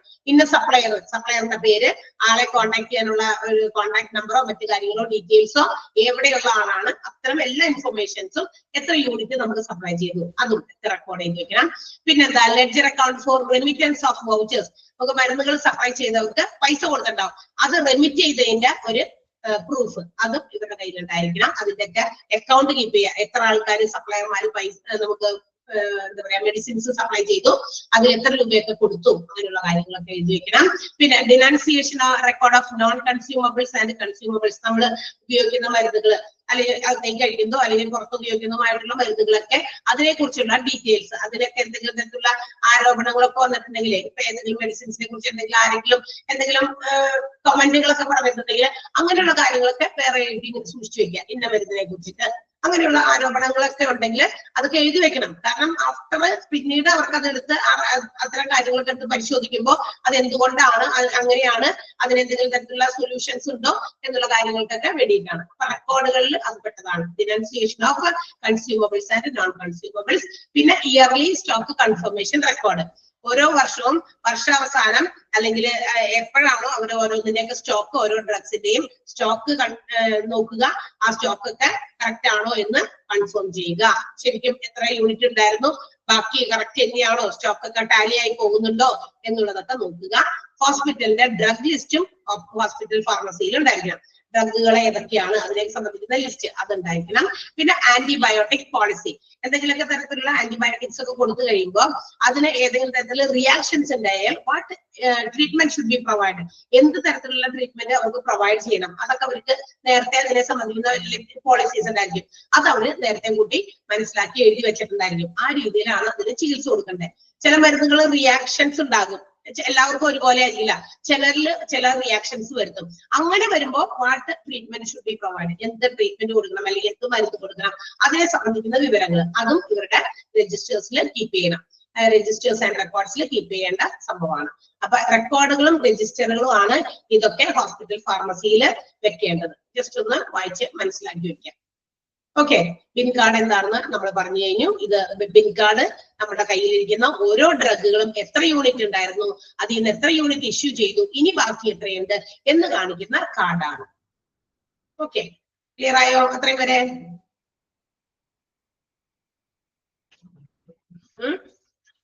ക്ലിയർ അല്ലേ? ഓക്കെ, അടുത്തത് നമുക്ക് സ്റ്റോറേജ് ഓഫ് ഡ്രഗ്സുമായിട്ട് ബന്ധപ്പെട്ടിട്ട് ആണ്. അപ്പൊ നമ്മൾ ഡ്രഗുകളെ കുറിച്ച് പഠിച്ചു, ഡ്രഗിന്റെ ലിസ്റ്റ് തയ്യാറാക്കി, ആ ഡ്രഗ് ലിസ്റ്റിനെ കുറിച്ചിട്ട് കുറച്ച് കാര്യങ്ങൾ നമ്മൾ മനസ്സിലാക്കി. ഡ്രഗ് ലിസ്റ്റ് ഉപയോഗിച്ചിട്ട് ഹോസ്പിറ്റലിലെ ഡോക്ടേഴ്സും മറ്റു കാര്യങ്ങളൊക്കെ കൈകാര്യം ചെയ്യുന്നത് എങ്ങനെയാണെന്ന് നമ്മൾ മനസ്സിലാക്കി. ഇനി ഹോസ്പിറ്റലിൽ പുതിയ ഡ്രഗ്സ് ഇന്റന്റ് ചെയ്ത് പർച്ചേസ് ചെയ്യുന്നത് ഏതൊക്കെ സമയത്താണ്, എങ്ങനെയാണ് പർച്ചേസ് ചെയ്യേണ്ടത്, അങ്ങനെയുള്ള കാര്യങ്ങൾ പറഞ്ഞു. എന്തൊക്കെ റെക്കോർഡുകൾ ഹോസ്പിറ്റൽ ഫാർമസിയിൽ കീപ്പ് ചെയ്യണമെന്ന് പറഞ്ഞു. ഇനി ഇതെല്ലാം കഴിഞ്ഞു, ഡ്രഗ്സ് ഒക്കെ വന്നു. ഇനി ഈ ഡ്രഗ്സ് ഒക്കെ നമുക്ക് സ്റ്റോർ ചെയ്യണം. അപ്പൊ സ്റ്റോർ ചെയ്യുന്നതുമായി ബന്ധപ്പെട്ടുള്ള ചില കാര്യങ്ങളാണ്. ഈ ഡ്രഗ്സ് എല്ലാം കൂടി എല്ലാം വലിച്ചു വാരി എവിടെയെങ്കിലും കുന്നുകൂട്ടിയിട്ടാണോ? അല്ല, ഇതിന് ഓരോ പ്രത്യേകതയുണ്ട് ഓരോ ഡ്രഗ്സിനും. And according to the storage of drugs, സ്റ്റോറേജുമായിട്ട് ബന്ധപ്പെട്ട് ഡ്രഗ്സ് സ്റ്റോർ ചെയ്യുന്ന കാര്യവുമായി ബന്ധപ്പെട്ട് ഡ്രഗ്സിനെ പ്രധാനമായിട്ടും 4 ആയിട്ട് ക്ലാസിഫൈ ചെയ്തിട്ടുണ്ട്. 4 രീതിയിലാണ് ഡ്രഗ്സിനെ ക്ലാസിഫൈ ചെയ്തിരിക്കുന്നത്. ഈ ഡ്രഗുകളെ അത് എങ്ങനെയാണോ സ്റ്റോർ ചെയ്യുന്നത്, ആ സ്റ്റോർ ചെയ്യുന്നതിന്റെ ബേസിസിലാണ് ഇങ്ങനെ 4 ആയിട്ട് ക്ലാസിഫൈ ചെയ്തിരിക്കുന്നത്. And they are general drugs, narcotic drugs, inflammable drugs and cold storage drugs. Okay, ഏതൊക്കെയാണ്? General drugs, narcotic drugs, inflammable drugs and cold storage drugs. ഇങ്ങനെ 4 ആയിട്ട് ക്ലാസിഫൈ ചെയ്തിട്ടുണ്ട്. അപ്പോ ഈ 4 വിഭാഗങ്ങളിൽ പെടുന്ന ഡ്രഗ്സുകളെ എങ്ങനെയൊക്കെയാണ് ഇനി കൈകാര്യം ചെയ്യേണ്ടത്, ഹാൻഡിൽ ചെയ്യേണ്ടത്? സിമ്പിൾ ആയിട്ടാണ് പറഞ്ഞേക്കണേ, അതുകൊണ്ട് വലിയ ബുദ്ധിമുട്ടൊന്നുമില്ല കേട്ടോ. പക്ഷെ ഈ ഒരു ഭാഗം വളരെ ഇമ്പോർട്ടന്റും ആണ്. ഈ 4 ക്ലാസിഫിക്കേഷൻസ് ഓഫ് ഡ്രഗ്സ് ഇമ്പോർട്ടന്റ് ആണ്. അതിന്റെ അവിടെ നിന്ന് ഇവിടെ നിന്നൊക്കെ കുറച്ച് ക്വസ്റ്റ്യൻസ് ഉണ്ട്. അത് ഞാൻ പറയാം, എവിടെയാണെന്ന് അണ്ടർലൈൻ ചെയ്യാൻ പറയാം, നിങ്ങൾ അണ്ടർലൈൻ ചെയ്താൽ മതി. ഓക്കെ, അപ്പൊ നമുക്ക് നോക്കാം. ഈ സ്റ്റോറേജ് ഓഫ് ഡ്രഗ്സിന്റെ രീതിയിൽ 4 ആയി ക്ലാസിഫൈ ചെയ്തിരിക്കുന്നതിൽ ഒന്നാമത്തേതാണ് ജനറൽ ഡ്രഗ്സ്, പൊതുവായ തരത്തിൽ ഉപയോഗിക്കുന്ന ചില മരുന്നുകൾ, അതായത് ടാബ്ലറ്റുകൾ, ക്യാപ്സൂളുകളൊക്കെ പോലത്തെ സാധനങ്ങൾ, അതൊക്കെ. ഇനി ഇത്തരം മരുന്നുകൾ ഹാൻഡിൽ ചെയ്യുമ്പോൾ നമ്മൾ ശ്രദ്ധിക്കേണ്ട ചില കാര്യങ്ങൾ അവിടെ പറഞ്ഞിട്ടുണ്ട്. ഡ്രഗ്സ് ഓഫ് ജനറൽ ഡ്രഗ്സ് എന്ന് പറയുന്ന വിഭാഗത്തിൽപ്പെട്ട മരുന്നുകൾ should be organised alphabetically in the cabinet. ഹോസ്പിറ്റലിന്റെ ഫാർമസി ക്യാബിനറ്റില് ഈ മരുന്നുകൾ ഇങ്ങനെ അറേഞ്ച് ചെയ്ത് വെക്കുമ്പോൾ ആൽഫബറ്റിക് ഓർഡറിലായിരിക്കണം അറേഞ്ച് ചെയ്യേണ്ടത്. എന്ന് വെച്ചാൽ ABCD എന്ന് പറയുന്ന ആൽഫബറ്റിക് ഓർഡറിൽ. അപ്പൊ A എന്ന് പറയുന്ന മരുന്നുകൾ ആദ്യം, അല്ലെ? അപ്പൊ ആ രീതിയിൽ A, പിന്നെ ഒരു അടുത്ത കള്ളി അല്ലെങ്കിൽ അടുത്ത ബോക്സ് അല്ലെങ്കിൽ ക്യാബിനറ്റ് നമ്മള് B എന്ന് പറയുന്ന മരുന്നുകൾക്ക് കൊടുക്കാം. അപ്പൊ ആ രീതിയിൽ അറേഞ്ച് ചെയ്യണം, ആൽഫബറ്റിക് ഓർഡറിലായിരിക്കണം അറേഞ്ച് ചെയ്യേണ്ടത്. ഇനി ആൽഫബറ്റിക് ഓർഡർ നോക്കുമ്പോൾ ചിലപ്പോൾ ആദ്യത്തെ A വന്നു, രണ്ടാമത്തെ അക്ഷരം A തന്നെ വന്നു എന്ന് വിചാരിക്കുക. 2 സ്റ്റാർട്ട് ചെയ്യുന്ന പേരുകളുള്ളത് കൊണ്ട് അടുത്ത A, B വന്നു. അപ്പൊ ചിലപ്പോൾ ഒരേ അക്ഷരങ്ങൾ തന്നെ റിപ്പീറ്റ് ചെയ്തു വരാണെങ്കിൽ 3ാമത്തെ അക്ഷരത്തിലേക്ക് കൂടി നമ്മൾ നോക്കേണ്ടി വരും. അപ്പോ ആൽഫബറ്റിക് ഓർഡറിലായിരിക്കണം മെഡിസിൻസ് നമ്മുടെ ക്യാബിനറ്റിൽ അറേഞ്ച് ചെയ്യേണ്ടത്. അതാണ് ഒന്നാമത്തെ കാര്യം. ഇതിനെ സംബന്ധിക്കുന്നതാ ജനറൽ ഡ്രഗ്സിനെ സംബന്ധിക്കുന്നതാണ്.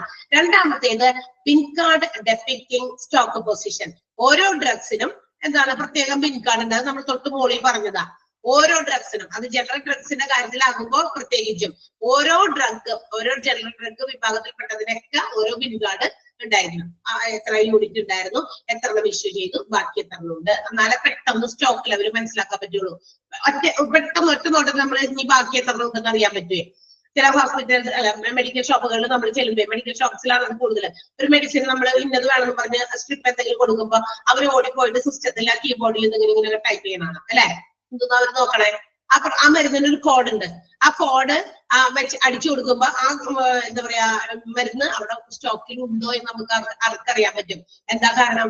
ആ മരുന്നിന്റെ ഒരു പിൻ കാർഡ് അവര് സേവ് ചെയ്ത് വെച്ചിട്ടുണ്ട്. അപ്പൊ ഈ പിൻ കാർഡില് ഇത്ര സ്റ്റോക്കിൽ അവരിങ്ങനെ അപ്ഡേറ്റ് ചെയ്ത് കാണിച്ചുകൊണ്ടിരിക്കും. 1000 യൂണിറ്റ് ഉണ്ടായിരുന്നു, ഒരു ആദ്യത്തെ ദിവസം 50 യൂണിറ്റ് എടുത്തു, ബാക്കി 950 ഉണ്ട്. രണ്ടാമത്തെ ദിവസം 950 എണ്ണം ഇരിക്കുന്നുണ്ട്, അതിനകത്തുനിന്ന് ഒരു 100 എണ്ണം അന്ന് എന്താ പറയാ ഇഷ്യൂ ചെയ്തു, ബാക്കി 850 എണ്ണം ഉണ്ട്. അപ്പൊ ഓരോ ലെവലിലും ഓരോ യൂസ് കഴിയുമ്പോഴും അല്ലെങ്കിൽ ഓരോ ദിവസത്തെ എൻഡിങ്ങിലും അവർക്ക് they can understand what is the stock of that particular drug. ആ ഡ്രഗിന്റെ സ്റ്റോക്ക് എത്രയാണെന്ന് ക്ലിയർ ആയിട്ട് മനസ്സിലാക്കാൻ പറ്റും. അതുകൊണ്ട് തന്നെ പിൻ കാർഡുകൾ സൂക്ഷിക്കുന്നത് നല്ലതാണ് ജനറൽ ഡ്രഗ്സിന്റെ കാര്യത്തില്. ഇനിയും ആൽഫബറ്റിക് ഓർഡറിൽ അറേഞ്ച് ചെയ്യണമെന്ന് നമ്മൾ പറഞ്ഞു. പിന്നെ മറ്റൊരു കാര്യത്തിന്റെ അറേഞ്ച്മെന്റിന്റെ കാര്യത്തിൽ നമ്മൾ ശ്രദ്ധിക്കണം. ഷോർട്ട് എക്സ്പയറി ഡേറ്റ് ഉള്ള മെഡിസിൻസ് മുമ്പിൽ വരുന്ന രീതിയിൽ, അതിന്റെ ബാക്കിലേക്ക് അടുത്ത എക്സ്പയറി കൂടുതലുള്ളത് ബാക്കിൽ അറേഞ്ച് ചെയ്യുക. ഏറ്റവും ബാക്കിലായിരിക്കും ഏറ്റവും കൂടുതൽ എക്സ്പയറി ടൈം ഉള്ള ഡ്രഗ് ഇരിക്കേണ്ടത്. ഒരേ ഡ്രഗ് തന്നെ വെക്കുമ്പോ ഇപ്പൊ പാരസിറ്റമോൾ ഏറ്റവും കുറവ് എന്താ പറയാ എക്സ്പയറി ഡേറ്റ് ഉള്ള സമയം ഉള്ളത് ഏറ്റവും മുമ്പിൽ വെക്കുക. കൂടുതൽ എക്സ്പയറി ഉള്ള അതിന്റെ ബാക്കിൽ ആ ഒരു സ്ട്രിപ്പുകൾ ഇങ്ങനെ വെച്ച് കഴിഞ്ഞാൽ മുമ്പിൽ നിന്നാണ് നമ്മൾ മെഡിസിൻസ് എടുക്കണേ. ഏറ്റവും ബാക്കിലേക്ക് തള്ളി കൈയിട്ടിട്ടാണോ എടുക്കുക? അപ്പൊ ഇതെല്ലാം കൂടി ഉരുട്ട് വരട്ട് വീഴും, അല്ലെ? അപ്പൊ അതുകൊണ്ട് ഏറ്റവും ഷോർട്ട് എക്സ്പയറി ഉള്ളത് ഫ്രണ്ടിലും, അത് കഴിഞ്ഞിട്ടാണ് ബാക്കിലേക്ക് ലോങ് എക്സ്പയറി ഡേറ്റ് ഉള്ള മെഡിസിൻസും അറേഞ്ച് ചെയ്യേണ്ടത്, ഓർഗനൈസ് ചെയ്യേണ്ടത്. പിന്നെ FIFO method should be followed. ഇനി ഈ ജനറൽ ഡ്രഗ്സ് കൊടുക്കുമ്പോൾ FIFO മെത്തേഡ് ഫോളോ ചെയ്യണം. എന്താ FIFO? First in first out എന്ന് പറയുന്ന മെത്തേഡ് ഫോളോ ചെയ്യണം. എന്ന് വെച്ചാൽ ആദ്യം നമ്മൾ പർച്ചേസ് ചെയ്ത് വെച്ചേക്കുന്ന മെഡിസിൻസ് ആദ്യം എടുത്ത് ഇഷ്യൂ ചെയ്യാനായിട്ട് നോക്കണം. പുതിയത് വരുമ്പോ പുതിയത് എടുത്തല്ല കൊടുക്കണ്ടേ. പഴയതിൽ ബാക്കിയിരിക്കുന്നുണ്ടെങ്കിൽ അതെടുത്ത് തീർന്നതിന് ശേഷം മാത്രമേ പുതിയതിലേക്ക് കൈവയ്ക്കാൻ പാടുള്ളൂ. അതാണ് FIFO, first in first out method എന്ന് പറയും. അത് ജനറൽ ഡ്രഗ്സിൽ ഫോളോ ചെയ്യേണ്ട ഒരു മെത്തേഡാണ്. ഇനി drugs should be used before the expiry. ഓരോ ഡ്രഗ്സും ജനറൽ വിഭാഗത്തിൽ വരുന്ന ഡ്രഗ്സ് എല്ലാം തന്നെ എക്സ്പയറി കഴിയുന്നതിന് മുമ്പേ തന്നെ എടുത്ത് ഉപയോഗിച്ച് തീർക്കുക. തീർന്നില്ലെങ്കിൽ അവിടെ ഉള്ളവരെല്ലാവരും കൂടി എടുത്ത് കഴിക്കാനല്ലേട്ടാ. വരുന്ന പേഷ്യൻസിന് അതുകൂടി ഒന്ന് ജസ്റ്റ് ശ്രദ്ധിച്ച് വേണം എടുത്തെടുത്ത് കൊടുക്കാൻ. അല്ലാണ്ട് ഷോർട്ട് എക്സ്പയറി ഉള്ളതൊക്കെ അവിടെ തന്നെ വെച്ചിട്ട് ലോങ് എക്സ്പയറി ഉള്ളതൊക്കെ എടുത്ത് കൊടുത്തു കഴിഞ്ഞാൽ ബുദ്ധിമുട്ടാകും. കാരണം മറ്റേതിന്റെ എക്സ്പയറി തീർന്നു പോകും. പക്ഷെ ലോങ് എക്സ്പയറി ഉള്ളത് ആദ്യമേ എടുത്ത് തീർത്തും പോയി കഴിഞ്ഞു. അതിന് ഇനിയും സമയം ഉണ്ടായിരുന്നു കൊടുക്കാനായിട്ട്. പക്ഷെ അങ്ങനെ അപ്പൊ കറക്റ്റ് ലെവലിൽ അവർ കീപ്പ് ചെയ്യാം. Expiry drugs should be disposed according to the rules of the hospital. ഹോസ്പിറ്റലിന്റെ നിയമപ്രകാരം മാത്രം ജനറൽ ഡ്രഗ്സ് എക്സ്പയർ ചെയ്ത് കഴിഞ്ഞു കഴിഞ്ഞാൽ അത് ഡിസ്പോസ് ചെയ്യാം. ഏത് രീതിയിലാണ് ഡിസ്പോസ് ചെയ്യേണ്ടതെന്ന് അവരുടെ ഹോസ്പിറ്റലിൽ ഒരു നിയമമുണ്ട്. ആ രീതിയിലായിരിക്കണം ജനറൽ ഡ്രഗ്സ് ഡിസ്പോസ് ചെയ്യേണ്ടത്. അപ്പൊ ഇത്രയും കാര്യങ്ങളാണ് ജനറൽ ഡ്രഗ്സ് ഹാൻഡിൽ ചെയ്യുമ്പോൾ ശ്രദ്ധിക്കേണ്ട കാര്യം. ഒന്നാമത്തെ പറഞ്ഞത് ആൽഫബറ്റിക് ഓർഡറിൽ ക്യാബിനറ്റിൽ സൂക്ഷിക്കണം. രണ്ടാമത് പറഞ്ഞത് ബിൻ കാർഡ് കാണിക്കണം. എല്ലാ ജനറൽ ഡ്രഗ്സിന്റെയും ബിൻ കാർഡ് ഡെപ്പിറ്റ് ചെയ്യണം. മൂന്നാമത് ഷോർട്ട് എക്സ്പയറി ഫ്രണ്ടിലും ലോങ് എക്സ്പയറി ബാക്കിലും വരുന്ന രീതിയിൽ ഓർഗനൈസ് ചെയ്യണം. നാലാമത്തേത് FIFO മെത്തേഡ് ഫോളോ ചെയ്യണം. അഞ്ചാമത്തേത് drugs should be used before എക്സ്പയറിക്ക് മുമ്പ് കൊടുത്തു തീർക്കണം. ആൻഡ് എക്സ്പയർഡ് ആയിട്ടുള്ള ഡ്രഗ്സ് ആണെങ്കിൽ should be disposed according to the rule of the hospital. ഹോസ്പിറ്റലിന്റെ റൂൾ പ്രകാരം ഡിസ്പോസ് ചെയ്യണം. ക്ലിയർ ആയോ? ജനറൽ ഡ്രഗ്സ് മനസ്സിലായോ? ഇനി അണ്ടർലൈൻ ചെയ്തോ വേഗം. ഒന്നാമത്തെ point, first point, drugs should be arranged alphabetically in the cabinet. ഒന്ന് അണ്ടർലൈൻ ചെയ്ത് വെച്ചേക്കാം. അവിടെ ക്വസ്റ്റ്യൻസ് കണ്ടിട്ടുണ്ട്, അതുകൊണ്ടാ. പിന്നെ point 4 FIFO method should be followed. അത് ഏതിലാണ്? FIFO മെത്തേഡ് ഫോളോ ചെയ്യേണ്ട ഒരു ഡ്രഗ്സ് ഏതാണ്? ജനറൽ ഡ്രഗ്സ് ആണ് കേട്ടാ. FIFO മെത്തേഡ് ഇതിനകത്ത് മാത്രമേ പറയുന്നുള്ളൂ. അപ്പൊ ജനറൽ ഡ്രഗ്സിലാണ് നമ്മളത് കണ്ടേക്കണേന്ന് ഓർക്കുക. ആ FIFO മെത്തേഡ് അണ്ടർലൈൻ ചെയ്യാം. അത്രേ ഉള്ളൂ. 1 ഉം 2 1 ഉം 4. ക്ലിയർ? ഈ ഒരു ഭാഗം കൂടെ തീർക്കാമെന്നാണ് എനിക്ക് സങ്കടം തോന്നുന്നത്. പക്ഷെ നമ്മുടെ അവർ വെറുതെ മിസ്യൂസ് ചെയ്യണ്ടല്ലോ. അത് തീർത്തേക്കാം. അല്ലെങ്കിൽ പിന്നെ ഞാൻ ലാസ്റ്റ് എക്സാം ആകുമ്പോൾ ഉന്തി തള്ളി കയറേണ്ടി വരും. അത് വേണ്ടല്ലോ. ഈ സമയം നമ്മൾ മാക്സിമം യൂട്ടിലൈസ് ചെയ്യുന്നതല്ലേ നല്ലത്, അല്ലേ? ഈ ഒരു 4 ക്ലാസിഫിക്കേഷൻസ് ഉള്ളൂ. ഇതൊക്കെ കുഞ്ഞ് സിമ്പിളാണ്. വേഗം പറഞ്ഞാൽ മനസ്സിലാവുന്നതാ. അധികം ഒന്നും വലിച്ചു നീട്ടി പറയുന്നില്ല. ക്ലിയർ അല്ലേ? അടുത്തതിലേക്ക് പോട്ടെ. രണ്ടാമത്തേത് നാർക്കോട്ടിക് ഡ്രഗ്സ് ആണ്. അതായത് നമ്മള് അനസ്തേഷ്യ ഒക്കെ പ്രൊവൈഡ് ചെയ്യാൻ വേണ്ടി യൂസ് ചെയ്യുന്ന മരുന്ന് വിഭാഗത്തിൽപ്പെട്ടതാണ് നാർക്കോട്ടിക്സ്, മയക്കാനൊക്കെ വേണ്ടിയിട്ടുള്ളത്. അപ്പൊ ഇത് നമുക്കറിയാം ഇച്ചിരി നല്ല കെയർഫുൾ ആയിട്ട് ഹാൻഡിൽ ചെയ്യേണ്ട ഡ്രഗ്സ് ആണ്. അപ്പൊ ഇത് നമ്മുടെ ജനറൽ ഡ്രഗ്സ് സ്റ്റോർ ചെയ്ത പോലെ അങ്ങോട്ട് എവിടെയെങ്കിലും കൊണ്ടുവന്ന് ഇങ്ങനെ റാക്സിലൊക്കെ അറേഞ്ച് ചെയ്ത് വെച്ചാൽ പോരാ. അപ്പൊ ഇതിന് സ്പെഷ്യൽ ഓർഗനൈസേഷൻ ആണ് നാർക്കോട്ടിക് ഡ്രഗ്സ് ആയിട്ടുള്ള നമ്മുടെ മോർഫിൻ, അത് ഉദാഹരണം പെത്തിരിൻ, ബാർബിറ്റുറേറ്റ്സ് എന്നുള്ള ഡ്രഗ്സ് ഒക്കെ ഷുഡ് ബി ഓർഗനൈസ്ഡ് സ്പെസിഫിക്കലി. വളരെ സ്പെഷ്യൽ അറേഞ്ച്മെന്റുകൾ ഇതിന് കൊടുക്കണം. പ്രത്യേകം എന്താ പറയാ അറേഞ്ച് ചെയ്ത സ്ഥലത്തായിരിക്കണം ഇത്തരം ഡ്രഗ്സ് കീപ്പ് ചെയ്യേണ്ടത്, നാർക്കോട്ടിക് ഡ്രഗ്സ്. അതിന് ഉദാഹരണം പറയുന്നുണ്ട്. അപ്പൊ ഇങ്ങനെ ചോദിക്കാം, dash are the examples of narcotic drugs എന്ന് പറഞ്ഞിട്ട് ഇതില് ഏതെങ്കിലും ഒരെണ്ണം തന്നിട്ട് ബാക്കി വേറെ ഏതെങ്കിലും ചോദിക്കാം. അല്ലെങ്കിൽ ഇതെല്ലാം തന്നിട്ട് ഓൾ എന്ന് പറയുന്ന ഓപ്ഷൻ കൊടുക്കാം. ഏതൊക്കെയാ? Pethidine, morphine and pethidine, morphine and barbiturates. Pethidine, morphine, barbiturates എന്ന് പറയുന്നത് എല്ലാം തന്നെ നാർക്കോട്ടിക്സ് മരുന്നുകൾക്ക് ഉദാഹരണങ്ങളാണ്. അപ്പൊ ആ ഒരു സെന്റൻസ് അങ്ങനെ മാർക്ക് ചെയ്ത് വെച്ചോട്ടാ. ഇനി ഈ പറയുന്ന മരുന്നുകളും അതെ നമ്മൾ എടുക്കുമ്പോഴും ഉപയോഗിക്കുമ്പോഴും ഒക്കെ precise recording should be maintained. എത്ര എടുത്തു, എത്ര യൂണിറ്റ് എടുത്തു, ഇനി എത്ര ബാക്കിയുണ്ട്, അതിന്റെയും റെക്കോർഡുകൾ കാണിക്കണം. മനസ്സിലായി? ഇത് ക്വാണ്ടിറ്റി ഇങ്ങനെ എണ്ണമല്ല. ഈ ജനറൽ ഡ്രഗ്സ് പോലെ എണ്ണമല്ല ഇതിനകത്ത്. ഇത് ഇത്ര അളവാണ്, ഇത്ര മില്ലി ലിറ്റർ, അങ്ങനെയൊക്കെ ആയിരിക്കും അല്ലെ? മോർഫിൻ, പെത്തിരിൻ, ബാർബിറ്റുറേറ്റ്സ് ഒക്കെ. അപ്പൊ അതൊക്കെ എത്രയാണോ എടുക്കുന്നത് അതിന് വേണ്ടിയിട്ടുള്ള റെക്കോർഡ്സ് കറക്റ്റ് ആയിട്ട് മെയിൻറ്റെയിൻ ചെയ്യണം. And it should be always locked under key, അല്ലെ? ലോക്ക് ആൻഡ് കീ ഉപയോഗിച്ച് തന്നെ അത് എന്ത് ചെയ്യണം? ലോക്ക് ചെയ്ത് വേണം സ്റ്റോർ ചെയ്യാനായിട്ട്. അതായത് എവിടെയാണോ ഇത് സൂക്ഷിച്ചേക്കണേ, ഇത്തരം മെഡിസിൻസ് സൂക്ഷിച്ചേക്കണേ, ആ മുറിയോ അല്ലെങ്കിൽ അത്തരം എന്താ പറയാ കണ്ടെയ്ൻമെന്റുകളോ എന്താണോ അത് എപ്പോഴും ലോക്ക് ചെയ്ത് മാത്രം സൂക്ഷിക്കുക. സ്റ്റോർ ചെയ്യുമ്പോ ലോക്ക് ചെയ്ത് ലോക്ക് ആൻഡ് കീ ഉപയോഗിച്ച് സ്റ്റോർ ചെയ്യണം എന്നാണ് പറഞ്ഞേക്കണേ. അപ്പൊ നാർക്കോട്ടിക് ഡ്രഗ്സിനെ സംബന്ധിക്കുന്ന ഈ മൂന്നേ കാര്യമുള്ളൂ. അതായത് മോർഫിൻ, പെത്തിഡിൻ, ബാർബിട്രേറ്റ്സ് പോലെയുള്ളതൊക്കെയാണ് നമ്മുടെ നാർക്കോട്ടിക് ഡ്രഗ്സിന്റെ examples. It should be specially organised എന്ന് പറഞ്ഞാൽ സ്പെഷ്യൽ ഏരിയ അതിനുവേണ്ടി പ്രൊവൈഡ് ചെയ്യണം. പ്രിസൈസ് റെക്കോർഡിംഗ് മെയിൻറ്റെയിൻ ചെയ്യണം. മൂന്നാമത്തേത് always should be stored under lock and key. നമ്മുടെ താഴും താക്കോലൊക്കെ ഇട്ട് പൂട്ടി സൂക്ഷിക്കണം. ക്ലിയർ ആണല്ലോ? ഒന്നാമത്തെ പോയിന്റ് അടച്ചു വെക്കുക. ശരി, എന്താ പറയാ, അണ്ടർലൈൻ ചെയ്യുക. ഒന്നാമത്തെ പോയിന്റ് അണ്ടർലൈൻ ചെയ്താ തരും. ഓക്കെ. ആൻഡ് തേർഡ് ഗ്രൂപ്പിൽപ്പെട്ടതാണ് ഇൻഫ്ലേമബിൾ ഡ്രഗ്സ്. ഇങ്ങനെ പെട്ടെന്ന് സ്ഫോടനമൊക്കെ സംഭവിക്കാൻ പറ്റുന്ന രീതിയിലുള്ള ഡ്രഗ്സ് ആണ്. ഓക്കെ. അപ്പൊ എല്ലാം ഒരുപോലത്തെ അല്ല. ഇൻഫ്ലേമബിൾ ഡ്രഗ്സ്, നാർക്കോട്ടിക് ഡ്രഗ്സ് ഒക്കെ വേറെ വേറെയാണ് കേട്ടോ. ഇൻഫ്ലേമബിൾ എന്ന് പറഞ്ഞാൽ ഇച്ചിരി കുറച്ച് കത്ത് പിടിക്കാനും അങ്ങനെയൊക്കെ ഉണ്ടാകുന്ന ഒരു ടെൻഡൻസി ഉള്ള ഡ്രഗ്സ് ആണ്. അപ്പൊ ഇതിന് ഡിഫറെന്റ് എൻക്ലോഷേഴ്സ് എന്ന് വെച്ചാൽ ഡിഫറെന്റ് കണ്ടെയ്ൻമെന്റുകളിലാണ് ഈ പറയുന്ന മരുന്നുകൾ സൂക്ഷിക്കുന്നത്. നാർക്കോട്ടിക് ഡ്രഗ്സ് സൂക്ഷിക്കുന്നിടത്ത് കൊണ്ടുപോയി ജനറൽ ഡ്രഗ്സ് സൂക്ഷിക്കാൻ പറ്റില്ല, അല്ലെങ്കിൽ ജനറൽ ഡ്രഗ്സ് സൂക്ഷിക്കുന്നവർക്ക് കൊണ്ടുപോയി ഇൻഫ്ലേമബിൾ ഡ്രഗ്സ് സൂക്ഷിക്കാൻ പറ്റില്ല. അപ്പൊ എല്ലാത്തിനും പ്രോപ്പർ സ്പേസ് ഉണ്ട്, സ്പെഷ്യൽ ഏരിയാസ് ഉണ്ട്. അപ്പൊ അതുകൊണ്ട് തന്നെ നമ്മുടെ എന്താ പറയാ ഇൻഫ്ലേമബിൾ ഡ്രഗ്സ് അതിന് ഉദാഹരണം പറയുന്നുണ്ട് സ്പിരിറ്റ്, ഗ്യാസ്, കെമിക്കൽസ്. അപ്പൊ ഓർക്കണം, dash are examples of inflammable drugs എന്ന് വേണമെങ്കിൽ ചോദ്യം വരാം. അല്ലെങ്കിൽ ഇൻഫ്ലേമബിൾ ഡ്രഗ്സിനകത്തുനിന്ന് പെടുന്നത് കുറച്ചെടുത്ത് പിന്നെ ചിലപ്പോൾ നാർക്കോട്ടിക് ഡ്രഗ്സിലെടുത്ത് അല്ലെങ്കിൽ കോൾഡ് സ്റ്റോറേജ് ഡ്രഗ്സ് അതിനൊക്കെ എക്സാമ്പിൾസ് ഉണ്ട്. അപ്പൊ അതൊക്കെ മിക്സ് ചെയ്തിട്ട് ഇതിനകത്ത് താഴെ പറയുന്നതിൽ നാർക്കോട്ടിക് ഡ്രഗ്സിന്റെ എക്സാമ്പിൾ ഏതാണ് അല്ലെങ്കിൽ ഇൻഫ്ലേമബിൾ ഡ്രഗ്സിന്റെ എക്സാമ്പിൾ ഏതാണെന്നൊക്കെ ചോദിക്കാട്ടോ. അതുകൊണ്ട് ആ ഫസ്റ്റ് സെന്റൻസ് മാർക്ക് ചെയ്തോട്ടാ. അപ്പൊ ഇൻഫ്ലേമബിൾ ഡ്രഗ്സിന്റെ example spirit, gas and chemicals. It should be kept in separate enclosure. Different ആയിട്ടുള്ള എന്തെങ്കിലും അടച്ചു വയ്ക്കുന്ന സാധനത്തിലായിരിക്കും സൂക്ഷിക്കേണ്ടത്. ഇനി ഇത്തരം മെഡിസിൻസ് സൂക്ഷിക്കുന്ന അല്ലെങ്കിൽ ഡ്രഗ്സ് സൂക്ഷിക്കുന്ന സ്ഥലത്ത് സഫീഷ്യന്റ് വെന്റിലേഷൻ പ്രൊവൈഡ് ചെയ്യണം. അല്ലെ, വായു പാസേജിന് വേണ്ടിയിട്ടുള്ള എയർ പാസേജിന് വേണ്ടിയിട്ടുള്ള വെന്റിലേഷൻ പ്രൊവൈഡ് ചെയ്തിരിക്കണം. ആൻഡ് ഇൻ കേസ് എന്തെങ്കിലും തരത്തിലുള്ള സ്ഫോടനങ്ങൾ ഉണ്ടാകാൻ പോയി കഴിഞ്ഞാൽ അതിനെ തടയാനുള്ള ഫയർ ഫൈറ്റിംഗ് അറേഞ്ച്മെന്റുകളും ചെയ്തിരിക്കണം. ഫയർഫോഴ്സിനെ കൊണ്ടുവരുന്നതല്ല, ഫയർ ഫൈറ്റിംഗ് അറേഞ്ച്മെന്റ് നമ്മൾ കണ്ടിട്ടുള്ള ഹോസ്പിറ്റൽസിൽ ഒരു ചെറിയ സിലിണ്ടർ റെഡ് കളറിലെ തൂക്കി എവിടെയെങ്കിലൊക്കെ വെച്ചേക്കണമല്ലോ.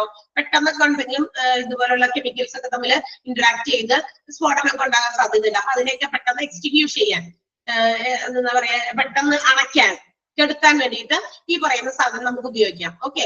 അപ്പൊ ഫയർ ഫൈറ്റിംഗ് അറേഞ്ച്മെന്റും ഉണ്ടായിരിക്കണം. അതിന്റെ അടുത്ത് തന്നെ എന്തുണ്ടായിരിക്കണം, പ്രോപ്പർ വെന്റിലേഷനും അത്തരം ഡ്രഗ്സ് കീപ്പ് ചെയ്യുന്നവർക്ക് ഉണ്ടായിരിക്കണം. ഓക്കെ. പിന്നെന്താ, എക്സോസ്റ്റ് ഫാൻസ്. എക്സോസ്റ്റ് ഫാൻസ് അറിയാലോ എല്ലാവർക്കും. നമ്മുടെ കിച്ചണിലൊക്കെ നമ്മൾ വെക്കാറുണ്ട്. എന്താ പറയാ ബാഡ് ആയിട്ടുള്ള ഫ്യൂംസ്, എന്താ പറയാ അവിടെ തങ്ങി നിൽക്കുന്ന ഗ്യാസ് ഫ്യൂംസ് ഒക്കെ പുകയൊക്കെ വലിച്ചു പുറത്തേക്ക് കളയാൻ ഉപയോഗിക്കുന്നതാണ് എക്സോസ്റ്റ് ഫാൻസ്. അങ്ങനെയും വെച്ച് കഴിഞ്ഞാൽ തീർച്ചയായിട്ടും ഈ പറയുന്ന ഡ്രഗ്സ് എന്തെങ്കിലുമൊക്കെ ലീക്ക് ആയാൽ വായുവിൽ കലരും. അപ്പൊ ഈ വായുവിനെ നമുക്ക് ആ എക്സോസ്റ്റ് ഫാൻസ് എന്തെങ്കിലും എന്ത് ചെയ്യും, അത് പുറത്തേക്ക് വലിച്ചു കളയണം. അതുകൊണ്ട് അത് അവിടെ ഇങ്ങനെ ബ്ലോക്ക് ചെയ്ത് അങ്ങനെ അവിടെ തങ്ങി നിൽക്കില്ല. മനസ്സിലായോ? അത് കുറയ്ക്കാൻ പറ്റും നമുക്ക് എക്സോസ്റ്റ് ഫാൻസ്.